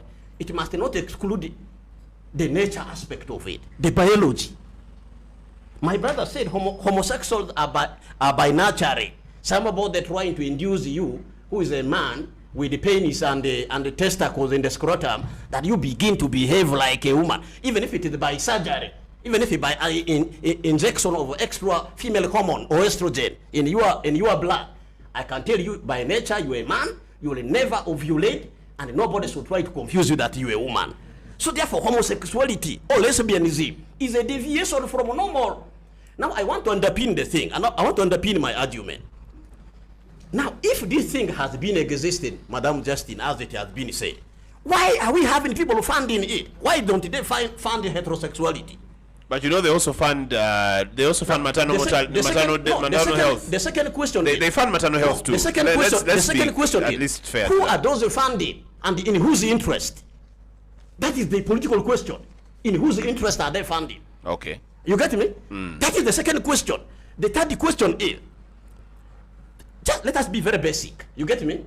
Now, Even in America, the USA, which seems to be the policeman of the world, Yes. there is a big population that does not support this thing. And actually, Donald Trump, the former president, was against it. It is one of the reasons he was removed, by the way. One of the reasons he was removed. Okay, so Now- there was an now- argument. There was an argument that Yes. was brought by Dr. Stella Nyanzi Yes, that group in Yes. America that Yes. does not support is funding you people to come and pass these laws, and yet you people are also And claiming. in fact, that group is a conservative that does not even want American money to go out. Trump Okay. had America first. You get me? So it is a lie. Dr. Stella Nyanzi, we withdraw that lie. She can provide evidence, if any, if it is there. Now, I want to tell you that if she talked about the religious groups that are funding homosexuality or lesbianism. Yes, some of these homosexuals, what they did is to integrate themselves in our society. Even they went in churches. You get me? We have some religious leaders who are homosexual. And indeed, they are there to advance the interest of the homosexuals. You get me? Now, finally, you see, I want to rule this, that the human species called Homo sapiens sapien, the survival of this species can only be by procreation. We shall not cut a Justin's arm and it grows into another Justin. Justin must be pollinated and gets a child. That child will replace Justin in the next generation. I'm now biological. You cannot cut my arm and you plant it somewhere and it becomes another mature. I must pollinate, you get me, and produce children who will replace us. Yes. This homosexuality has a danger of extinguishing, of causing extinction of human species. You get me? It is very dangerous, assuming it is universal adopted. Finally, if really there are some people who think they are really natural, they are naturally homosexual, let them give me all the biological evidence. I agree with Dr. Nyanzi about the religious thing. Religion is also foreign. But we had our own traditional beliefs here, which we are against the homosexuality. The religion was part Is of it. that a fact? Because we have In my culture, Dr. Stella Dr. Stella Nyanzi just listed for us cultures where it was happening. Can I tell you something? And Justin also. No, I am a Lubara. Yes. You get me? 311. You get me? In a Lubara culture, if a man is caught having sex with another man, they put a stone down, they put your penis on top of it, they bang it with another stone.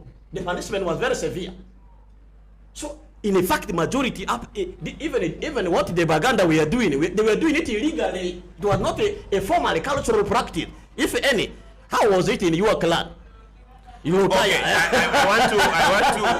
I want to bring in Dr. Stella Nyanzi now. My conclusion is that my people, my fellow blacks, please, let's not allow ourselves to be sell out just for silver, for pieces of money that you want to betray us. All right, let me. It's okay to ask her a question. Yeah, you can ask her a question because she's speaking next. Yeah. Now, Madam Stella Nyanzi, njagala kubuuza mu Luganda. Nze siri musajja Muganda naye Oluganda nwagala nnyo. Oli Nnaalongo mulamba. Wazaala n'omukyala munno.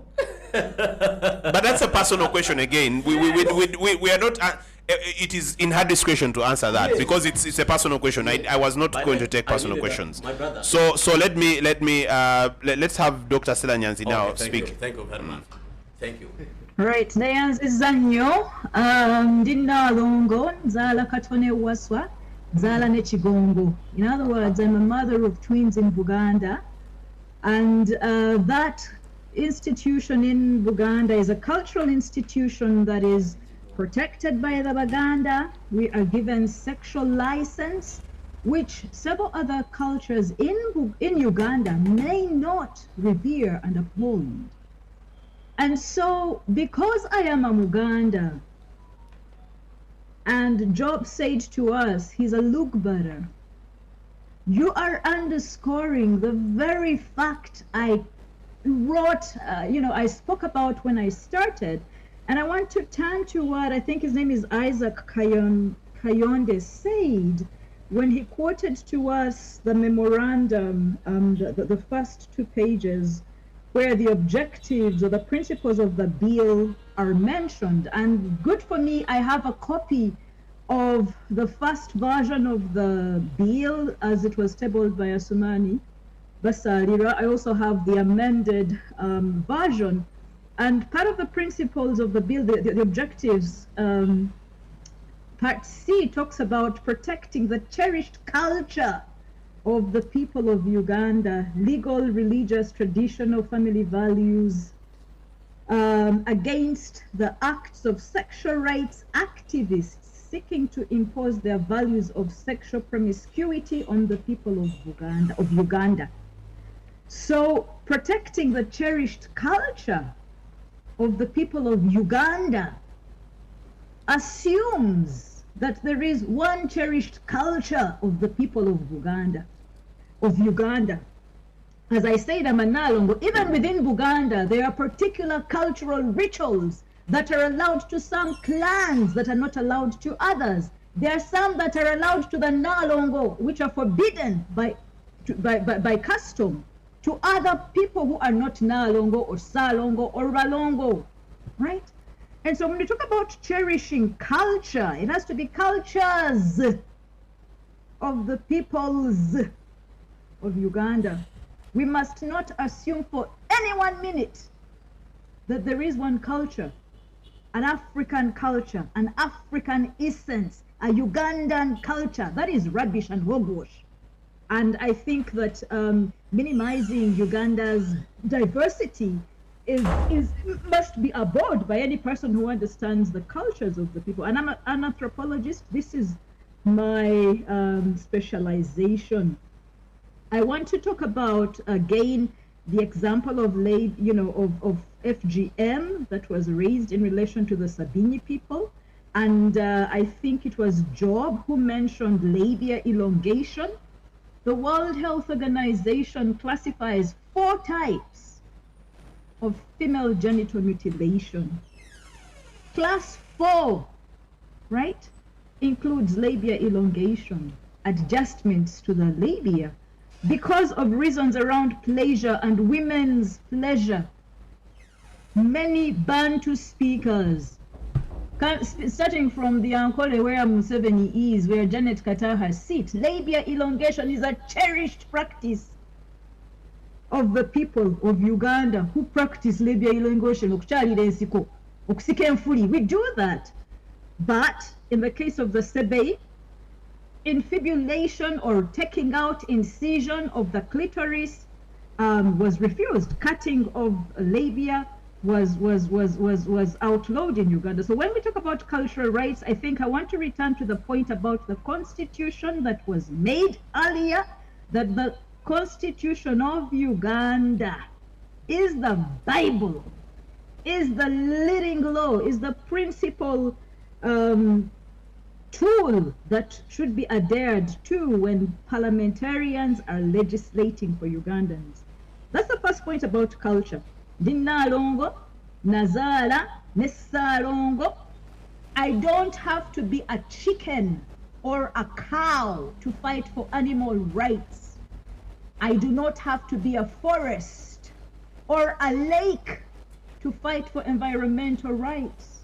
In fact, I do not have to be a child aged 5 or 10 or 17 to fight for children's rights. I'm a human rights defender. I will defend the rights, particularly of minorities, in a dictatorial regime, in a corrupt regime, in a regime that is abducting and taking away Ugandans and disappearing them without bringing them to court. Extrajudicial killings are happening. The third point I want to respond to was that about framing and scapegoating minorities, framing and scapegoating people who express their gender in ways that are not in conformity to the man and female, man and woman, male and female binary polarization between 2 genders, right? Framing of even those of us who speak in favor. And we had a real live example today when council spotlighted Andrew Mwenda, a freedom of expression champion, who sits in the national resistance movement and has eaten and taken sides with Muhoozi. Telling Muhoozi to denounce Andrew Mwenda is assuming that Muhoozi does not participate in homosexual activities. Why do you think that Muhoozi is not bisexual? I want to talk about bisexuality because by and large, when this sort of criminalization happens, there are a number of individuals who will resort to getting heterosexual partners in order to fool you, right? There are a number of individuals who are homosexual men or lesbian women who will then get into marriages in order to please society and community, in order to do away with the law, and they will procreate. Bisexuality is alive in Uganda. There are people who have heterosexual spouses, a husband and a wife and a husband, but they also engage in same-sex relationships. Okay? We have not considered what bisexuality means because we are so focused on anal sex between man and man, right? What about bisexuality? Assuming that Andrew Mwenda is the person arming, how laughable, arming homosexuals with guns, does that make him a homosexual? What does it mean when a lawyer sits on a public panel and begins to frame a Ugandan of means, a Ugandan in the middle class?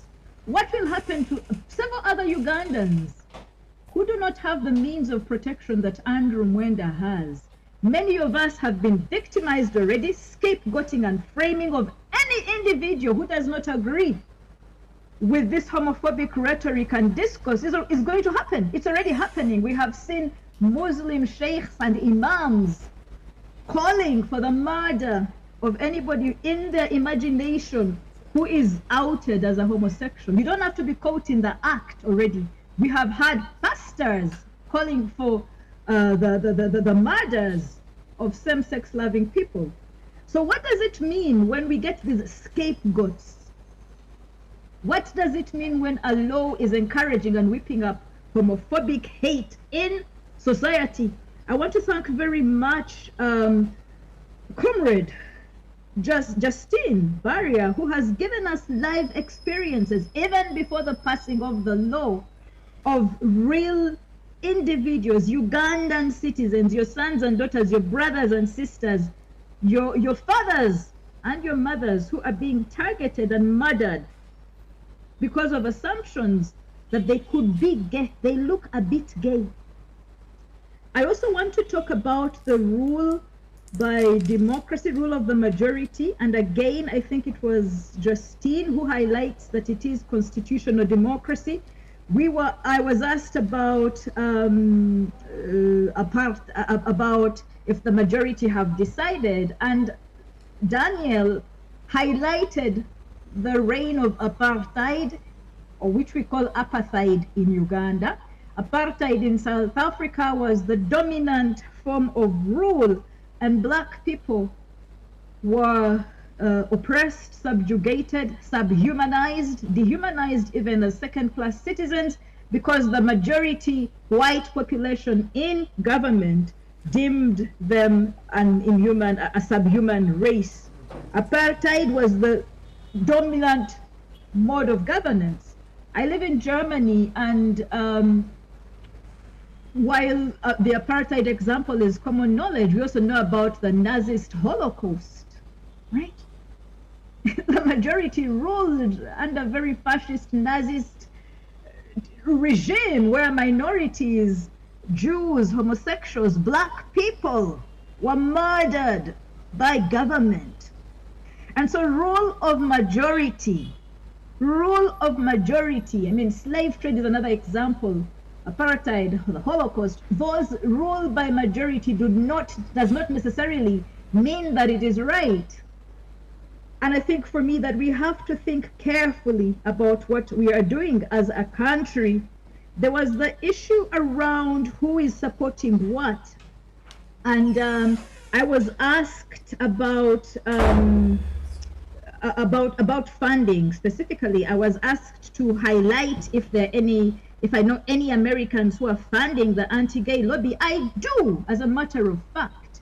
Before the 2009 bill was passed in Uganda, we know that Rick Warren and Scott Lively and a bunch, Caleb Banbridge, a bunch of American evangelicals flew to Uganda. I have named 3, right? I could name many more. The ex-gay movement, the neo-colonial right-wing evangelicals from America and Europe have visited Uganda. They have visited the First Family. They have attended the national breakfast. They have spoken to our parliament. They have taken people such as David Bahati and Saba Buturo and the late Lokodo to America and trained them. In fact, what is happening in the case of Robert Kayanja versus a bunch of pastors, Sempa, Malay, Chaze, and others, we know that they were coaching young boys. They were coaching young boys, training them, recruiting them, giving them money and funding to frame another pastor. We know from the case of Elisha Mukasa, who is another ex-gay man walking around Uganda today, going to public stations, that he is being coached and trained and groomed. All the things mentioned in the amended anti-homosexuality bill are being done by the anti-gay lobby in Uganda. And so if anybody is recruiting and training and grooming evangelists for their campaign, there is an anti-gay agenda in Uganda that is heavily funded, okay? And if you want proof, I can actually name even bank accounts where money is being transferred. We know for a fact that Janet Kataha Museveni has given accommodation to Elisha Mukisa, the biggest agent of the ex-gay mission in Uganda today, the misinformant going around parliamentarians and the NGO Registration Bureau, giving them lies. And yet we know that this is an ex-convict who in fact defiled. He is convicted. He was in a prison in Uganda. He's convicted for defiling a minor. I want to end on the point of recruitment of children, because it is the biggest form of propaganda that is being used and abused by the anti-gay lobby.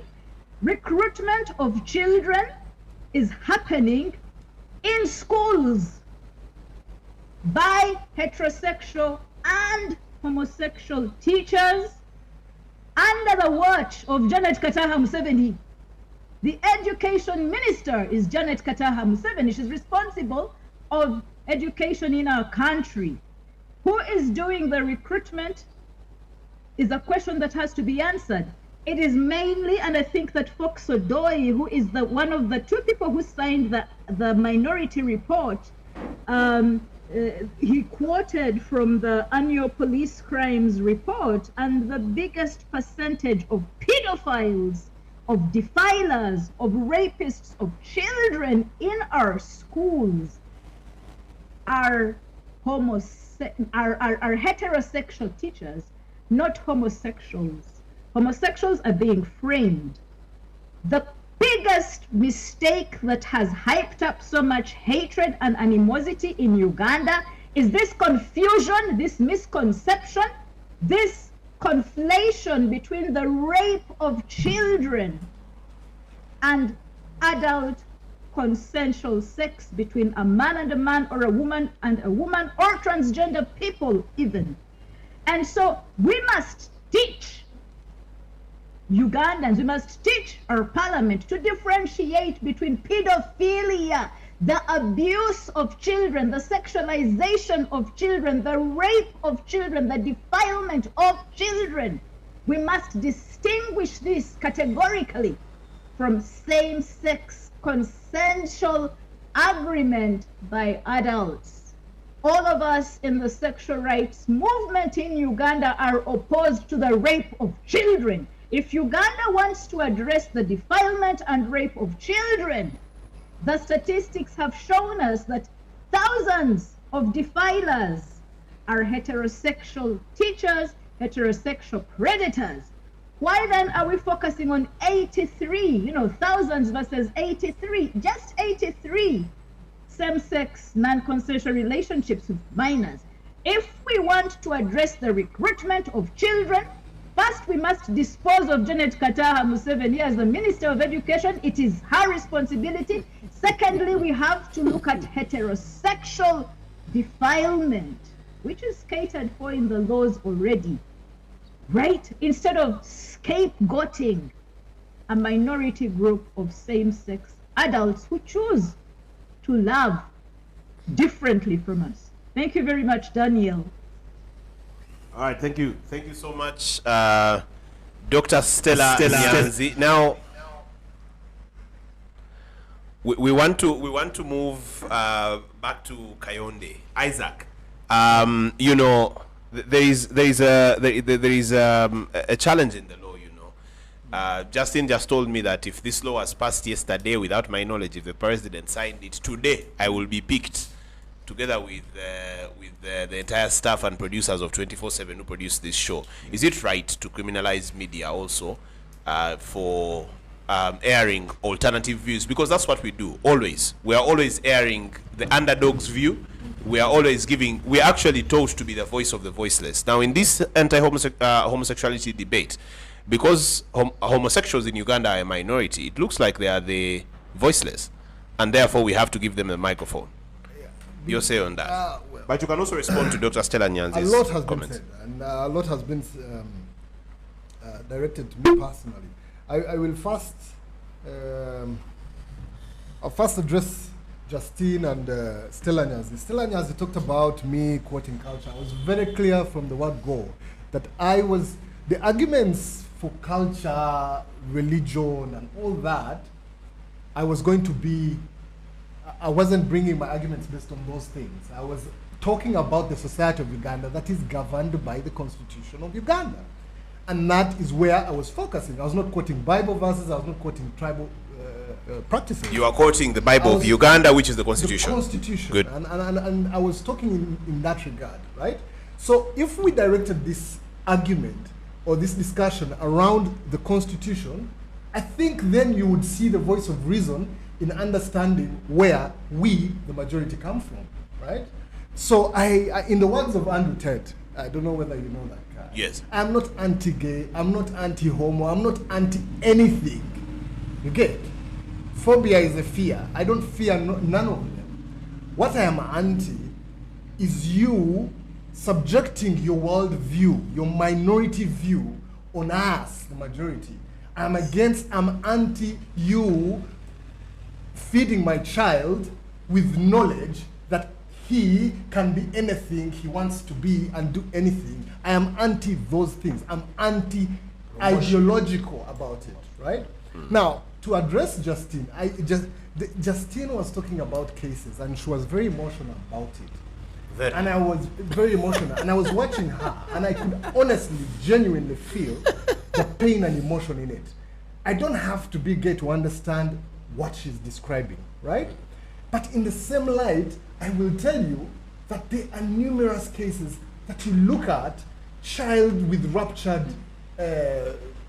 anuses and all that. But if I was to also submit those cases to her, I hope she would also feel my emotion. Exactly. You get what I'm saying? But because and the more so it is your child. That is Job, please let's have Isaac. Most of light. We are discussing societal issues devoid. I mean, which represent all of us in our different cultures and our whatever. As a society, for example, she talked about female genital mutilation and elongation. You get? As a society of Uganda, we feel like elongation, whether you are Acholi, Sabini, whatever, I think we are okay with this. But what we are not okay with is cutting it. A minority thinks that. But the majority, we are saying, cutting, you're going beyond. Get it? So, it's not a patriarch, it's the society I'm talking about here that we are looking at. And very clearly, in our female genital mutilation laws, we are very specific about the female genital mutilation we're talking about. We're talking about cutting. The UN may have elongation and whatever, but we are very clear. Ours is very clear. What we are dealing with is just cutting. If you're elongating and smearing black things all over it, that's okay. You know, that's okay. Yes. So for me, I wanted to correct Stella Nyanzi that I wasn't talking about her cultural thing. I mean, and the other thing is the labeling, yeah, of people, and especially now, I am fully aware. I am not of the same school of thought that because you defend homosexuality or gay people, you must be gay. No, I am not that petty or that fickle. You know, what I am saying, she has a right to believe. To fight for what she believes in. That's okay. She has that right, right? But she should not also label us homophobes, homo this, homo that, anti-gay, I mean, we are all these things. In the same light, she's accusing us of calling them gay, whether you're calling Andrew Mwenda or whoever is defending their rights. We are saying, okay, even us, we are not irrational. We are presenting a rational argument In to emotional, you know, Job, so for me, those were the things which were addressed to me. She talked about how the anti-homo, they are, you know, funding people. Elijah Mukisa, I don't know, is he Elijah Mukisa? Elisha. Yes, Elisha. Really, again, like I said, it's just like how we come and say Sam Manini now, yesterday was trending and everything. And we have seen people claiming they are gay and they get visas and stuff. I mean, they may be the minority, I don't know. But it's not out of, I don't know how I can say it, but it's not unheard of people using this as In a fact, way to do whether it's criminal activity or anything. Mr. Diasamba Ferrer, who used that thing to sneak outside Uganda. I even have one who's disturbing me to get a visa under that. Under that, okay. So to denigrate Elijah Mukisa's experience as a person, he has gone through this and he's putting out his story. That's okay. We should, you know, let him say that. But we should also then let the gay people also have their right to speak, to but play out their stories. What I am saying, Because that's fairness now. what I am saying, as a society, the gay movement, first of all, has us right where they want us. That every weekend or every so often, we engage in this debate, and people like Justin bring their emotional argument into it, and yes, you will get buy-ins. As progressively, you will get buy-ins. But what we are saying, what we are discussing is law, we are discussing nature versus nurture, we are discussing things. Let me give you an example about why laws are necessary, or why programs are necessary to deter something that you have seen in future. Matua here was talking about population control, right? And it comes in so many spheres. Let's look at the example of AIDS. When AIDS came, there was a policy which was adopted. I think it was the ABC or something like that. Abstinence. Be faithful and condom use. And use of condom. Yeah. You see, because there was no medicine for it, there was something which was advocated: behavioral change. Behavioral change was what they used to curtail AIDS. Because one, there were no medicine. Did they say stop having sex? Maybe not. But the behavior, here when we were faced with COVID, it was a thing of behavior. Please, be hygienic, do this, do that, you know, change your behavior, wash your hands, do, you know? So what we are saying is that we are foreseeing a crisis in this country. A crisis where once it becomes a normal, for example, then it becomes, like you said, a health right, for example, to have, what do you call it? All kinds of treatment around this vice, whether it's a vice or not, sex. So once we take out this argument of, you know, again, like I said, the argument has been vulgarized around sex, right? And if you vulgarize the argument around sex, you get, again, you might miss it, right? It might be central to what the homosexuals do in one way, but again, it's not as petty as that. The other thing I want to address, as you wind up, as I wind up, I mean, she talked about the right to love, you get, or to love who you are, you know. And again, this word has been thrown around.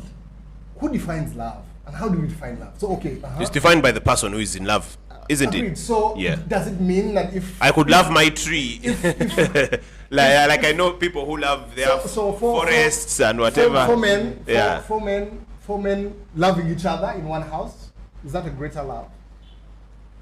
Do you get what I'm saying? What is the essence of that love? No, for me, if we get into that space of saying, okay, no, you know, this is love.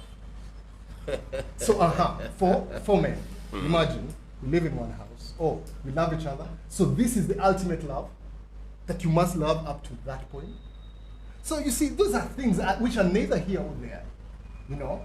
So if society has defined things like marriage, for example, to mean one man, one woman, and the society. But I don't believe our society has defined marriage to be one man, I'm one woman. not Maybe saying- one man and women. Yeah, that's what our society. For in the Ugandan context. I'm giving an example. Okay. And I'm giving an example that you see in our laws, we don't outlaw polygamy. Yes. You get it? We do it. In the West, they do. They do. Yes. Right? Their society has allowed it. Exactly. You get it? It has allowed it. Okay, let them have it. Exactly. Right? Nobody is crying for human rights there. You get it? Okay. So I want to move to council now. The other thing, again, an emotional. I really wanted to address the politics of this bill. The politics. She talked about it, whether it was diversionary and everything. First of all, we are yet to see whether President Museveni will sign this. Because the day before, President Museveni was talking about, okay, we can have this discussion. If a group of politicians, passed the law, he as chief politician will have to pass the law because, again, as you said, majority. It will depend. And he also needs the majority in 2026. It will depend because for him as president, he has to contend over so many things, right? He has to contend over sanctions, economy. Sanctions, he has the economy. I mean, and we are getting. Where are we going to sell our coffee? You know, we were recovering. We were trying to recover out of this COVID thing, and then whether we need donor funding or not or whatever, he has to contend with all these things before it becomes law. So we are not discussing. It is not yet law. You know, there are still forces like the Stellarians are still pushing. Again, from wherever they are. They're putting in effort, whether to curtail, donor funds or whatever. As you wind up, somebody wrote on Twitter and said that President Museveni is going to sign this with a pencil, just so he can easily rub it, because he will sign it with a pencil so that the public says, okay, like 2014, our president signed it, and then send a group of NRM lawyers to court to remove the law. So let's wait and start see how that the law will be signed in the bill will be signed with a pencil or a pen. A pen and in a camera. Let me bring in council. Finally, Council, how do you implement this law? A law that is talking about landlords. How is police now going to be going room by room checking? A law that talks about promotion in the media. What is Uganda going to do about the biggest consumption of media coming from out of Uganda? Because most of the media being consumed right now is TikTok, which is international. It is Facebook, Twitter. It is Netflix. It is DSTV. So what is the government of Uganda going to do about those? Because they can police the TV stations in Uganda. They can police 24/7 here because we are based in Uganda. But they cannot police DSTV. They cannot police Netflix. How do you implement such a law? How do you even police YouTube? Because there's gay content there. What are you going to do? That's one of the questions that has been asked of Parliament. Isn't this law just going to remain on the books somewhere, but as an unimplementable law? And there are many of those in Uganda, by the way. Mr. Moderator, I'm split between your 5 questions you have asked and my own. But you are the point here. I would like to very quickly reply to you. Yes. Number 1, you said implementation of this law. I'm one of the people who began to collect signatures in this country to force this law to be back in Parliament. And we cautioned and we've written to the President that this is going to be one of the laws which, if not well funded and if not well put in a framework, will remain idle. We have a very good law, the Pornographic Act. You see that law, if it had been funded by government, it was put in 2014. But the President, Museveni, has never given any money, any coin to the Office of the President Directorate, Department of Ethics and Integrity. They have cried to us. Now, and the president, actually I must use a harsh word, is confusing himself on the issue of nature and nurture. How so? What do you mean? This matter, I tell you, my brother, homosexuality is not natural. One, I've been in this matter 20 years investigating, but I've never seen a homosexual, either a homosexual supporter or promoter of their rights, who naturally is a homosexual. I've never seen, if you have ever seen, and be very cautious, if you have ever seen, everyone you see says, I'm not a homosexual, or I left. Look at Nalongo Angoyo Mulonji. She's a real Mumbeja. You can see from the eyes the beauty. She's telling you. Who should be pollinated to produce another she's twins. telling you. If Nalongo is personal, I'm appreciating her. When you go Yes. personal and you appreciate it. Nalongo has told us very well. Azalane Chigongo. I see. So she is not a natural. but she also said you don't have to be a forest to advocate for environmental rights. That's why I'm saying I've never seen a homosexual. She's just in my brother sister here, equally beautiful. She has a child. That child was not by homosexual relations, I bet. So, all these people promoting homosexuality are hypocrites. And They are produced through the normal channel, and they are confusing our children about the abnormal channel. To add, they have some interest. They don't Job, declare the Job, public. Job, please. Now, implementation of this law, we have suggested to the president, if he cannot fund this law, and that's, by the way, the president may sign and not fund. He will also have killed Again, the law. signing with a pencil. Yes, signing with a pencil, he will have killed the law. Why? All the friends of the president are actually going to plead with him not to sign this law. He went recently to South Africa Yes. to bring in EFF, the economic freedom fighters, Exactly. have already written a Have already statement written. against the law. And I bet the president is going to listen. Why? DSTV, which has got very incriminating content. Do you think that the president refuses to sign these things because of his own? Because we know his own convictions. He has Yes, echoed them. yes, yes. But is it because of his own convictions or it's because of the country? He's going to refuse. He's even now, because even now it's too late. Because Isaac told us he puts into consideration a lot of things as president. Exactly, about As, economic. as president, he knows what is on the bank account of Uganda. Exactly. So, and there could be zeros. And now, You see what I don't Yes. want. I'm coming to your point. What I don't want is no, for us Job, to accept evil in the name of receiving aid. Exactly. To hell with those But- aids. I'm telling you, to hell. Yes. We can do without those That's aids. where we have to be. I'm telling you, to hell with those aids. Yes. Job is short at your time. You are a- We, you are a- we cannot surrender our sovereignty Let me give you another paper so you can take some more notes. for sin. No, my brother. Take some more Listen. notes there. Yes. Yes, Council, continue, please. Job, a peasant in my village, Bukwere in Bakwati. Yes. A peasant like you Yes. in Arua. Yes. Well, you do not have the same weight on the president, Yes. like the weight on the president about this bill. Yes. Because for you, Yes. you know, it's about how to talk. You're against it. And the president has mentioned and talked and said he's against. Not so? The president has come out, he's against.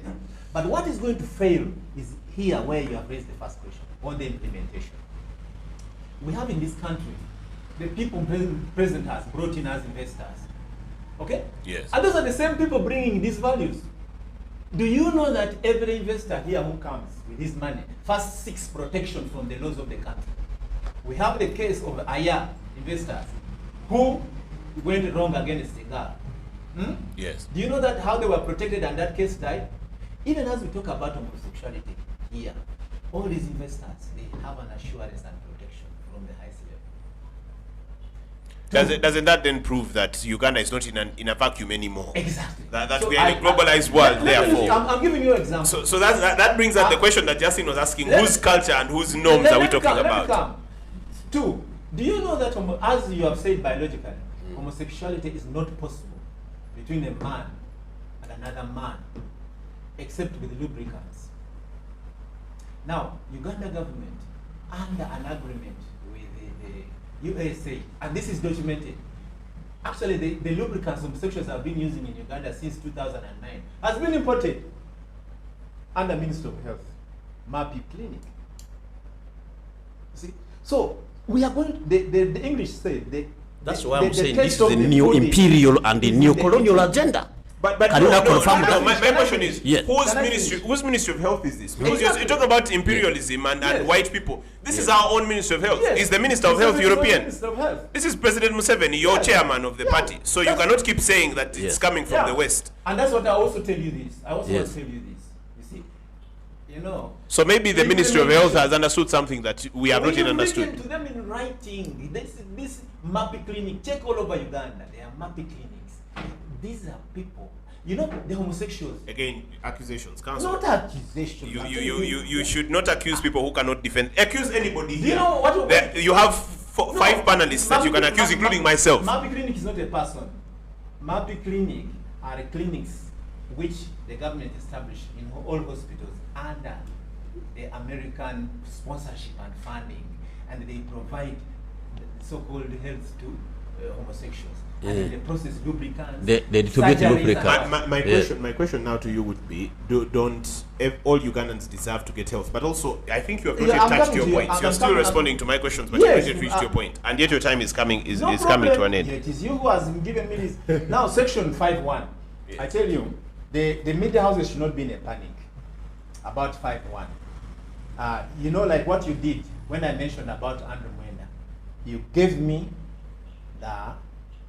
the camera. attention, the camera, to say these are not your words. You just become professional. When you host a person, you are not going to know what he's going to say. At the end of the show, and at the beginning of the show, say the words people are going to say here are not our words, and the opinions are not ours, and say it at the end. You are protected. Now, Okay. it comes. So, and Section 5.1, you see, if Justin, you see, that's why these of the Justins are very careful. Have you heard them saying they are homosexuals, promoting the agenda? No. They are saying we are promoting the rights of some other people with their right to do it. Not them. So don't be worried about that. So but what about the environmentalists? Then we could now start allowing trees to go to court but and see fight that- for the environment. so But- media, but you raise you a very need- important matter. Yes, I about want you the to media. raise your points because you had taken notes. Yeah. I want you to let me just I think you wanted to let me respond say to the Dr. media. Stella Nyanzi. You raised a very important matter about the media, TikTok and like Facebook. Yes. President has stopped, blocked Facebook and the rest. There's a very important matter here. In the implementation of this act, unless we control international media, we are wasting time. But you can't control international media. That's what I'm telling you. That is, we don't have control. But over what that. we can do, but no, a country like Hungary, you can never access pornographic material. But here in Uganda, there's just idle talk. You can access it. And you know, when there is no pornography, this homosexuality thing stops. Because they need to train children to how to do it. disorient you. Yes, they In need those- to train. eh? They need to Yeah. send photos. Yes. You see, it is not natural. So now let me come to my point. God himself, you see, unfortunately I'm a Christian. You could Yeah, get this. yes. God himself gave the homosexuals their rights. It is in Deuteronomy chapter 30, 15. God says, yeah, read Because it. I want you to be sure not to contradict yourself. No, wait. Okay, He go ahead, says, please. Deuteronomy 30, 15. I set before you today life and death. Okay? Choose life. God knew that choosing homosexuality is choosing death. And as Yonda said, but then he says, and that's what Sodom and Gomorrah was about. The mere trying to attempting to put it on others, those angels. That is what we are fighting here. Even here in Uganda, Yes. nobody, let me tell you, nobody is fighting Andrew Mwenda from having sex with whatever he wants. But we are fighting Andromeda, trying to send this thing down on our children. In the nursery schools, there's a video running around here. Nursery schools being initiated and taught. You've seen the video. I tell you, this battle, if we stop them from passing it on to others, the vice will end. That's why Homosexuality Act of this one, which has been passed, 2023, is about transmission, pushing it on others. While the old Penal Code Act was targeting the person doing it, you had to literally stand in the bedroom and to see the person penetrating the other for you to succeed in court. That's why if you compare the conviction rate under the old Penal Code Act, very few. The whole Uganda, I don't think 50 people were convicted since the law began in 2023 in Uganda. But under this new act, we are going to even have churches closed. Yes. Churches are going to close. Yes. Churches are going to close. Media houses too. Media houses are going to close. Law firms. Yeah, now my question to you was, Yes. Because when you close the Ugandan media houses, Yes. what control do you have over Netflix? What do you have? What kind of control do you have? That's why I'm asking. Netflix. Because you can come and close 24/7, but it would be unfair to me to close my channel because of purported promoting homosexuality, and you leave DSTV on, and you leave Netflix on, you leave YouTube on. Yes. So maybe we close YouTube. We can become a North Korea of the sorts, and just close everything up. That could work. brings me to the point. Couldn't that so work? we would become a what? A North Korea of the so, which means North Korea closed, not so? Yes. So why doesn't Uganda close? Yes, It maybe is let's, possible for a country to close. yes. Why? Let's become a North Korea. And let me give you the example. Let me give you the answer. Yes. Uganda Communications Commission has been so much failing and letting down Ugandans because they have the capacity to close these channels. Yes. And they have not closed. They have only closed one after somebody wrote to them. So if this law, if they are to be serious with this law, We should become North we Korea. should be closing. I want to Okay. tell you I about want to signing move the to law by Justin the now. president. I want to I tell want you to about signing the law by the president. Job, it's not your time. Please take notes. It is in line with his submission. No, unless Justine accepts you to give that point of information. Accepted? Tell us when you're wrapping up. Yes? No, you will tell us when you're wrapping up. I'd like to wrap this up also. Okay, Justine. As I expected, of course, we are about to agree to disagree and leave this conversation where it is with you gentlemen. It has been very nice. But still, I have had so much. I want to just emphasize this one last time. Homosexuality is not the same as child sexual abuse. There has to be a difference. If you told me stories of children who have been sexually abused, and I do know some myself, I would be feeling the same degree of emotion as a human being. Because child sexual abuse in all its forms, let me tell you, I am not saying that homosexuals are perfect human beings who cannot abuse a child. A gay man who abuses a child and causes the kind of damage you're speaking of must absolutely rot in prison. They should go to prison. They should serve their debt to this society. But to say that two adult men who decide in the privacy of their own bedroom, because heterosexuals are not allowed to shag on the street, but nobody has ever caught a gay couple shagging on the street either. If they had caught them, they would be in prison. You say that there have been less than 50 convictions for having kind of knowledge against the order of nature. I'm going to correct you and say there have been none for consensual same-sex sexual relations. Since this law passed in 1950, we have done the research. There hasn't been a single conviction. The only few convictions that we know for a fact have happened, including the conviction of people like Mukisa Elisha, were cases where they sexually abused either a child or another person against his will so that there was a complainant. What is the purpose of criminal law? These things where we say that all the laws are very harsh and all those things, of course, harsh criminal laws are important. When we have some harm to protect people from, there always has to be a concept of harm. Don't kill your neighbor because that is harm to your neighbor. Don't drive on the road shoulder, you will kill a pedestrian. That is harm. Justine, don't have anal sex with your boyfriend because what? When I have anal sex with my boyfriend, who dies? Or when I have sex with my girlfriend, who dies? Who have I harmed? Am I having this sex in front of a child? Because if I am, absolutely punish me for that. That is indecent exposure of this child. That's a bad thing, whether it is heterosexual or homosexual. If I am making a book, because I've seen these videos, the videos you're talking about children's material in nursery schools, showing homosexuality and all those things, I've seen some of those videos, and I'm just going to begin by saying I actually doubt some of them, because I have seen, for example, a video that says that in the diary of a wimpy kid, there are scenes where they're teaching children how to have sex and how to have gay sex. I have read the diary of a wimpy kid 4 volumes with my son. I have read them to him. That is a lie.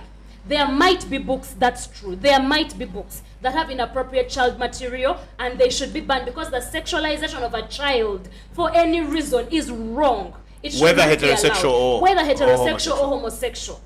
But some of these things, we are working with public hysteria that is being raised by lies. So I want to say child sexual abuse in all its forms should be fought. It should be abolished. There shows that are for children should be properly curated to avoid inappropriate content reaching children. Books that are for children should be properly curated. Now that I've seen all these videos, even I myself, I'm now cautious about the books that my children read. I check the books they get from the school library, because God forbid, just in case that video is actually right, my child stumbles across inappropriate information and I'm not there to guide him. But equally, I sit down with my child and I talk to him about the possibility of sexual abuse by both men and women. Because yes, heterosexual child abuse is a very, very common, it's the most common problem. But homosexual child abuse is also not entirely unnecessary. But what I am saying, the attempt to criminalize consensual adult sexual activity of any kind, and I'm going to go ahead and say including sex work, between 2 adults who agree and have sex on their terms and move away happily, having achieved the best orgasms of their life. I think the sex work thing has failed, because I tweeted 1 week ago and said the sex workers stand on the roundabout of Parliament, the same Parliament that outlawed them. Absolutely. They stand over there and they're enjoying, because there is no law that prohibits somebody from dressing well and standing on the road, because we have liberty. And then there is no law that refuses anybody to sleep with anyone they want, regardless of whether they pay or anything. But we have had my sister submitted we so have that criminalized prostitution, that's true. Yes. But so the thing about prostitution is illegal, let but her it's happening because, again, as I said, let the her law is finish. unimplementable. Let I her hear this finish. thing about how people are saying that the gay movement Yes. is keeping this conversation alive in our minds and shoving their ideas down our throats and all those things. I want to say very specifically, I have told you before about the anti-sodomy groups and what they are doing. Yes. Nobody for me, I am part of groups that are for community activists, where we are looking at how do we work better towards improving the right to health, right to dignity, privacy, respect for the basic human existence of LGBT people. I have never seen so much as a single penis picture in any one of those groups. But every time I pick up a phone of a friend who is an anti-sodomy group, there is a video, there is a photograph, I am in a WhatsApp group with my OGs, very old women who I went with to school in Maryhill, and we have been having this conversation for a long time, that every time this conversation dies down on the group, somebody else, who is not me, never me, brings it back to the group. Guys, have you seen homosexuals? Oh my God. And then they post a very inappropriate video, and then they all begin bashing. And when I join in and say, guys, please calm down, these are human beings we're talking about. Oh, now you see, she's spreading homosexuality. I come up on that group to discuss this topic like once a month. Actually, I've been there since August last year, and I've only discussed it twice. But every time I say something that is pro-gay rights, oh, you are promoting. But meanwhile, they don't let themselves rest. Every week they post something. Every week they post something. So maybe we should say that even those who post, or even those who post anything in the guise of trying to be anti-homosexual should also fall under that clause of promoting. They are covered. I am going to read it to you when I am wrapping up. Yes, so they are covered. the gay movement is not spreading any gay agenda. The gay movement is asking for, if we want to call it that, they're only asking for their basic right to exist, live in their houses, sleep with the people they want to sleep with or not sleep with people, go to church, go to school, eat their food, and go to sleep. I have one question. I don't know if my sister could allow me ask her about it. It's a very, very simple request. As you wrap up, we want to close the show. The show has been very long this time. We are saying that our promotion of homosexuality shouldn't bother media houses. It should. The section is not 5. It's clause 11, 2. I think that's 2B. Anybody who knowingly advertises, publishes, prints, broadcasts, distributes, or causes the advertisement, publication, printing, broadcasting, or distribution by any means, including the use of a computer, information system, or the internet, or any material promoting or encouraging homosexuality, or the commission of an offense under this act, or the normalization of prohibited conduct. You have said that having these conversations is normalizing the problem. And because this is so broad and it's weirdly defined, it is very, very easy to say what we are doing right now, it is promotion under clause 11(2)(b) of the Anti-Homosexuality Act. So, and you talked about the funding, that if a president doesn't fund But it, Asuman Basaliro was at Makerere yesterday on Friday, and he was having a debate about the anti-homosexuality bill, and from your definition, if this law had been signed on Thursday after he passed it on Tuesday, he was going to be in jail today because he was normalizing and discussing homosexuality. now you see that, that's the You see that. So the selective application now the comes selective in. application of it all is the Because challenge himself, that he we're was having. debating homosexuality at Makerere. I remember in the law school on Friday. And this also covers professional practice. If I am a researcher who researches and writes on gay rights, as I am, I cannot write a book that says, give them access to condoms. Give homosexual people the right to enjoy safe sex. Give homosexual people their right to liberty. Do not arrest them. I would be committing. Is it allowed under the law to at least publish that opinion? The law says I shouldn't publish and petition such an Parliament. opinion. Is it allowed? The law says I shouldn't publish an opinion or have any conversation that seeks to normalize. So even petitioning Parliament is not allowed now. I would be seeking to normalize homosexuality, and that would be a criminal offense according to this bill. So we are saying, as you wrap up, bill needs that you said that the president should fund this because he didn't fund the anti-pornography bill, and that then it never got implemented and all those things. That the Pornography Control Committee was not funded. I disagree. We were in Parliament before the Committee on Legal and Parliamentary Affairs with Pastor Semper, and he told us, and I quote, I was a member of that committee, but I had to resign because I tell you the truth. It was about eating money. We were just eating money. Which money were they eating if the president didn't give it to them? They have the money. But also the finance ministry has told us this bill has no financial implications. It will be implemented within the existing machinery. So there is no money. But to close and to close this completely, please do not confuse homosexuality with child sexual abuse. All right. It is the thing that is driving this hysteria. All right. Once we draw that distinction, we can all come down and have a conversation without all my emotion.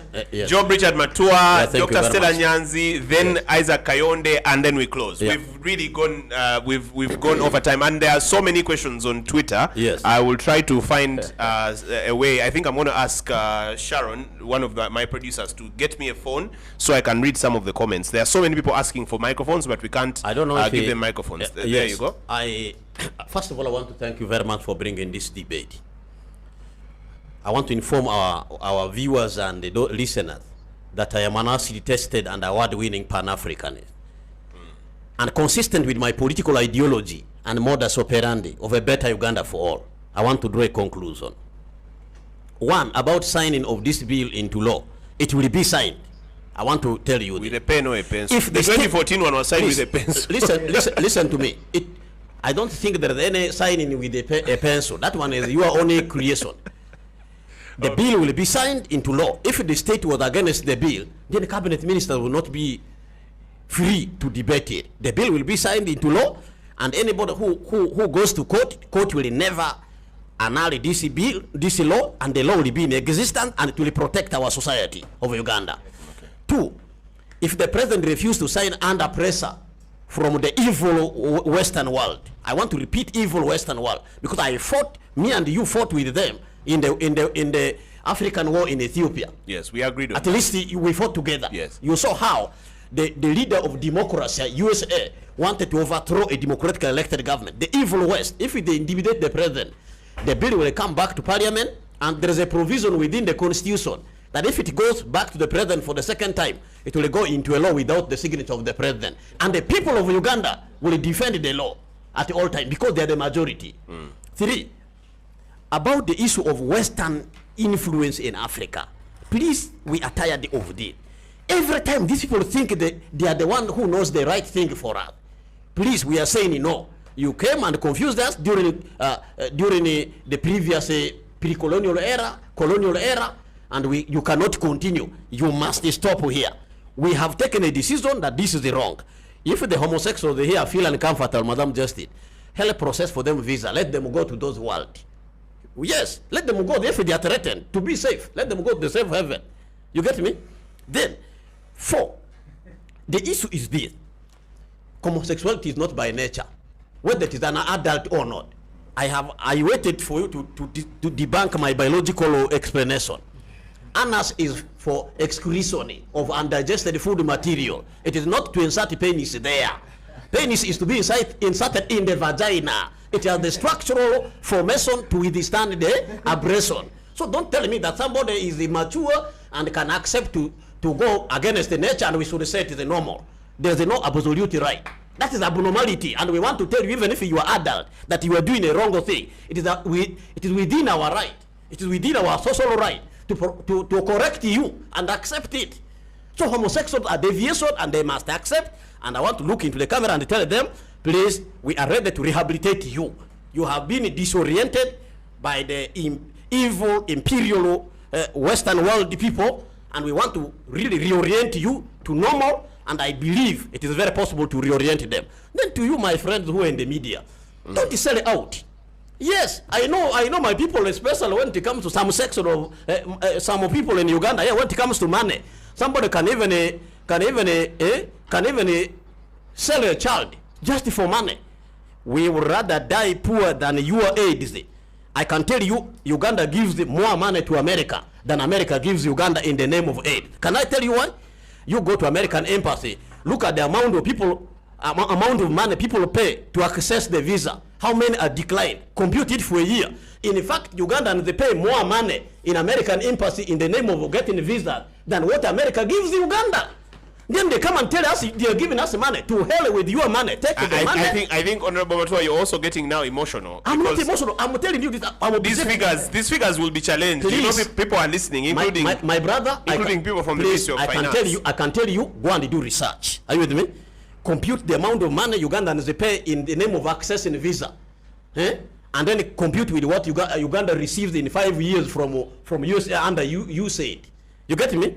So therefore, I want to tell you, the Western world, even if you think you want to deny for us those donations, we have options. We have China, we have Russia, we have allied power with whom we can work and promote humanity. To hell with you and with your aid. All right. Thank you very much, Job Richard Matua. Let us be very clear. I want to open to read some comments from my brother. Without those aids, we will even do much better. Absolutely. Okay, I don't know where to swipe. Do we import food from USA? Okay. I want to ask somebody to help me open this phone. I had one question for my sister. Yeah, I have. I don't know if you can answer. I have many questions on. I had one direct question to my sister. If you can permit me to allow that. Maybe you'll ask after the show. No, it's very important for discussion. My question is, since you defend homosexual rights, do you know of homosexuals who are there by nature? Okay. Every You can homosexual that I know is a homosexual because that is just. Is that the nature or the nurturing? That is who they are. That is how they were born. That is how they have grown up. That is who they are. The question is it I by have nature? actually sent the proof you were asking. Yes. To Daniel. Yes, I have yes. sent you the articles, the medical journal articles Yes. about all your homosexuality and nature. And by the just to be clear, I'm going to go ahead and say everything that your body can Yes. physically accomplish. Yes. It is natural. Enjoy it. Okay, So, I have some questions. No, not questions, really. Comments from social media.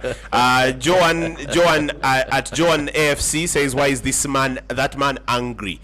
Can't he make his points minus shouting?" I don't know which man. I have 4, including myself. So maybe one of them. Maybe it's myself. Ronnie says, "Hey there." Hilda Koryang, yes, it's natural. Sexual differentiation of the genitals and of the brain before a child is born is hugely influenced by sex hormones. This was experimented on rodents, a large group of mammals. She puts research here from the New York Times and genetic and hormone control of brain from sciencedirect.com. It's a paper. Yes. I want to encourage my panelists to go to to Twitter and read some of these. I love her take on the Bible not being African culture. That is Josh Gray. Mr. Mani Erisa is just smiling.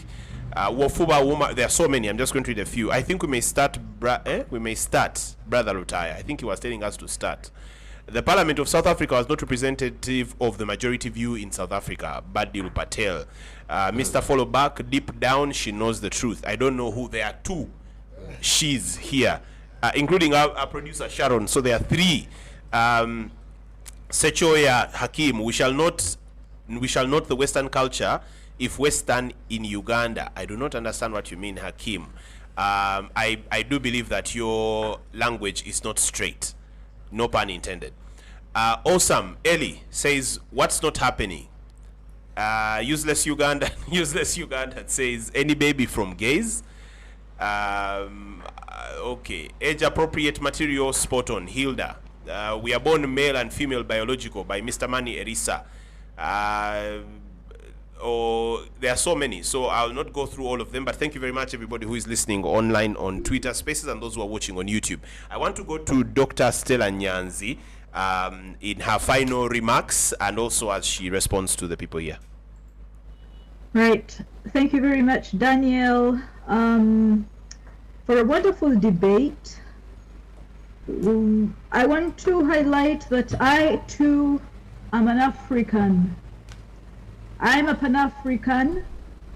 I am a radical queer African feminist. I believe in Ubuntu, which is a philosophy that says I am because we are. I also want to say, as a Ugandan born in Uganda, living in exile, that Uganda belongs to all of us. Born, citizens, You can put that on. residents, all of us who claim Uganda, it belongs to us. Nobody has a right, nobody in their sane mind, nobody who claims to be a Pan-Africanist, nobody who thinks they speak for Ugandans has a right to tell any Ugandan child of the soil to leave the land. Uganda belongs to all of us. We are all equal before the law. We are all protected by the Constitution of Uganda. None of us is subhuman. For those of you who are religious, we are created by God. Each of us is a creature of God, a creation of God. Whatever your religious ethos, your religious practices, Christians, someone just said to me, I'm not a Christian. Incidentally, I got born again in 1984. Muslims, I am married to Usman in a mosque in Gambia. Okay, married under Sharia law to Usman. My ancestors worshipped Lubale Mukasa. They worshipped Lubale. As a Nalongo, we venerate Lubale. Right? And so any religious being knows the sanctity of life in religion. We never sacrificed humans, we sacrificed animals. For anybody to debase another human or muntu and say to them they must die, they must be stoned, they must leave the collective because they are different to us, that is not Ubuntu Bulamu. That is not Ubuntu. That is not Ubuntu. That is not the spirit of Pan-Africanism. I am an African feminist, a radical queer African feminist. I will defend to the death the right of sexual and gender minorities. And again, as I said, I don't have to be a forest or a lake to defend environmental rights. I don't have to be a chicken or a goat to defend animal rights. Likewise, my sexual orientation, my gender identity do not come into question when I defend sexual minorities. Uganda consists of a majority heterosexual population. Uganda consists of homosexual population. Uganda has individuals who fly from being heterosexual to being homosexual, and they swim in between. Uganda has also got people who are both homosexual and heterosexual at the same time. We cannot legislate as if the majority who are heterosexual adults will tell other adults how to live their lives. Job Mutua, if your anus is for excretion only, that is your anus and that is your business. Period. You have no right over my anus and what I do with it. Again, I'm an adult, above 18 years old. My anus, my business. If I consent to have anal sex with a man or a woman or a dildo, my anus, my business. Period. The Ministry of Health must not be criminalized for doing its work. Just as Yoweri Museveni is praised and lauded for promoting condom use in order to prevent HIV infection, in order also to be a contraception against unwanted pregnancies, condoms are unnatural. Condoms are hailed as a preventive, protective barrier method against HIV infection, STI transmission, as well as unwanted pregnancies. Right? Conception is prohibited by condoms. Likewise, providing lubricants to men and women and transgender and intersex people who use them for vaginal or anal or oral sex is a medical health intervention, mainly to prevent transmission of STIs, including HIV and AIDS. Educate yourselves. Lubricants are essential to prevent HIV transmission, to prevent STI transmission. And I think it's not only men who use lubricants for anal sex. Women used lubrication long time. We had KY jelly many years ago. Educate yourselves.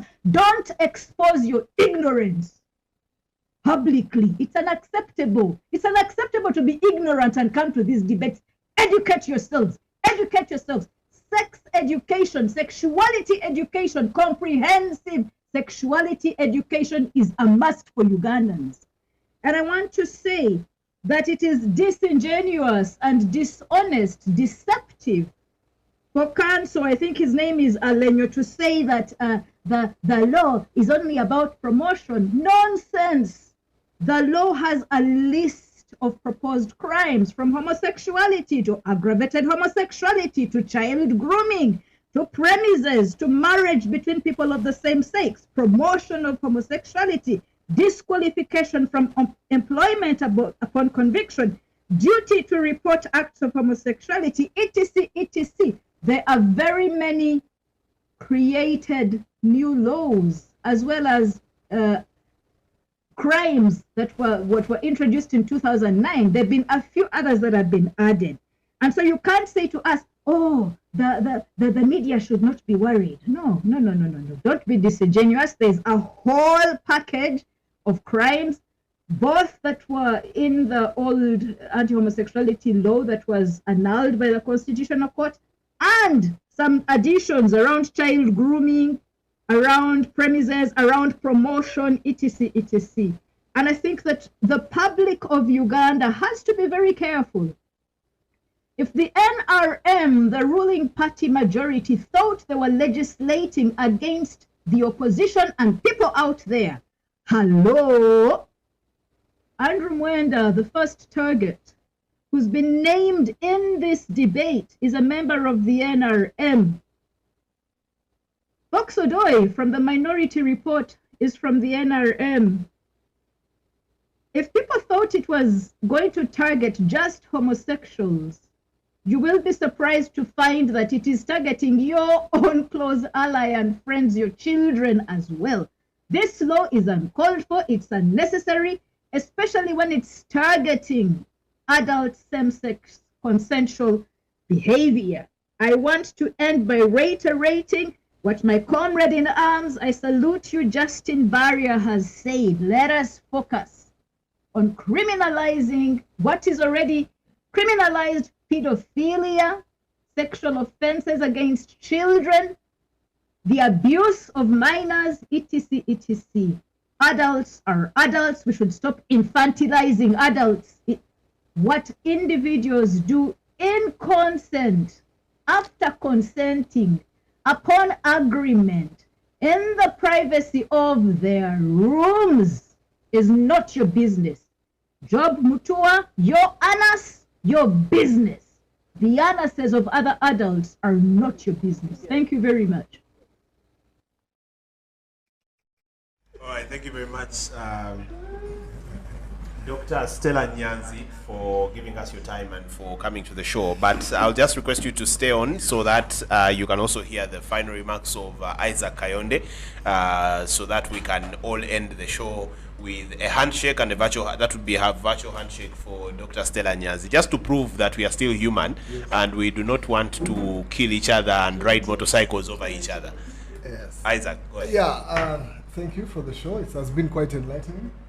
But I want to reiterate my earlier position, and that the law, in all its form, we are meant to believe we are meant to believe, and we see that it is a law that may not be fair to the homosexuals, but fairness, we might as well live to God. But it is right and good for our society, and because our society deems it fit and says it is right and good, I think we shall respect our society's views on it. That said, I've also registered the personal attacks on different people, whether they're homosexuals or gays, but I want to believe that we are able to distinguish the sin from the sinner, and we can hate the sin and love the sinner. That, like I said, things to do with behavior, we can certainly control, and we can certainly curtail through our laws of the land. To Stella Nyanzi, really, again, this debate of, say, for example, nature and the outliers of nature. If a child is born with 6 fingers, you seek to cut off the 6. If a child is born with deformity, we treat it. If a child is born with albinism, science continues to continue today. We don't kill them. We don't kill them. But certainly, it doesn't become our normal. If children are being born with deformities, pregnant mothers, science found that, okay, you need to have iron and calcium and whatever it is, we give it to them so that they don't do that. So for me, it's more of a debate which gets lost into sex, right? And we are saying that our health systems must provide treatment for everybody. But once such a behavior then puts another extra burden, especially a behavior that society has deemed really not favorable for us, it puts more the health budget and the health whatever. So if we say, okay, you know what, we don't want to go that far. We don't want to be treating people for anal things. The anus is for excretion, like Mutua has said, and all this. Anyway, to cut the long story short, it's good and right for our society. All right. Thank you very much. Isaac Kayonde, NIM mobilizer, former member of parliament, aspirant for Gomba West. Job Richard Matua, who is, are you still aspiring to be national chairperson? Yes, and I am the leading aspirant, not just aspirant, but the leading aspirant. For the NIM, thank you very much for coming. Justin Barria, who is the Director of Access to Justice at HRAPF. Is it an NGO? Thank you very much for coming. Yes, it's a non-profit. It's a non-profit. And Council Alenyo George William, thank you very much for coming. Also, I would love to thank in a special way Dr. Stella Nyanzi for giving us her time, because she's in another time zone and it probably took a lot for her to give us all these 3 hours. I, of course, had told her 2 hours, but well, you forgive me, you saw where the discussion was going and I wanted everybody to have their say. But the biggest people that have had, that we believe we've impacted with our views and opinions are the people that were listening and watching. And I would like to thank those in a special way, those who listened to us on Twitter Spaces and those who watched us on YouTube. It is important that we have these discussions. I believe in the freedom of the press, and my only problem with this law is that it refuses me from hosting a gay man on my media house. If that can be removed, then we can have a discussion about what I feel about that law. Don't you think they come in a disguised format? For us, we believe, and maybe moving forward, when we are hosting conversations about gay rights and whatever, we'll make sure that Asuman Basadira is here to counter the narrative, but also so that in case we are arrested, we are taken together with him under his own law. Thank you very much. My name is Daniel Lutaya, and you've been watching Viewpoint. Catch us again next week at the same time on the same station, and we'll see you next week. It's also important for you to follow us on Twitter and Facebook at News247 UG. Many thanks to my producers, Chris Opendi, camera person David Sozi, and my other producer, Sharon Nabule. Thank you very much. We'll see you next week. Bye-bye.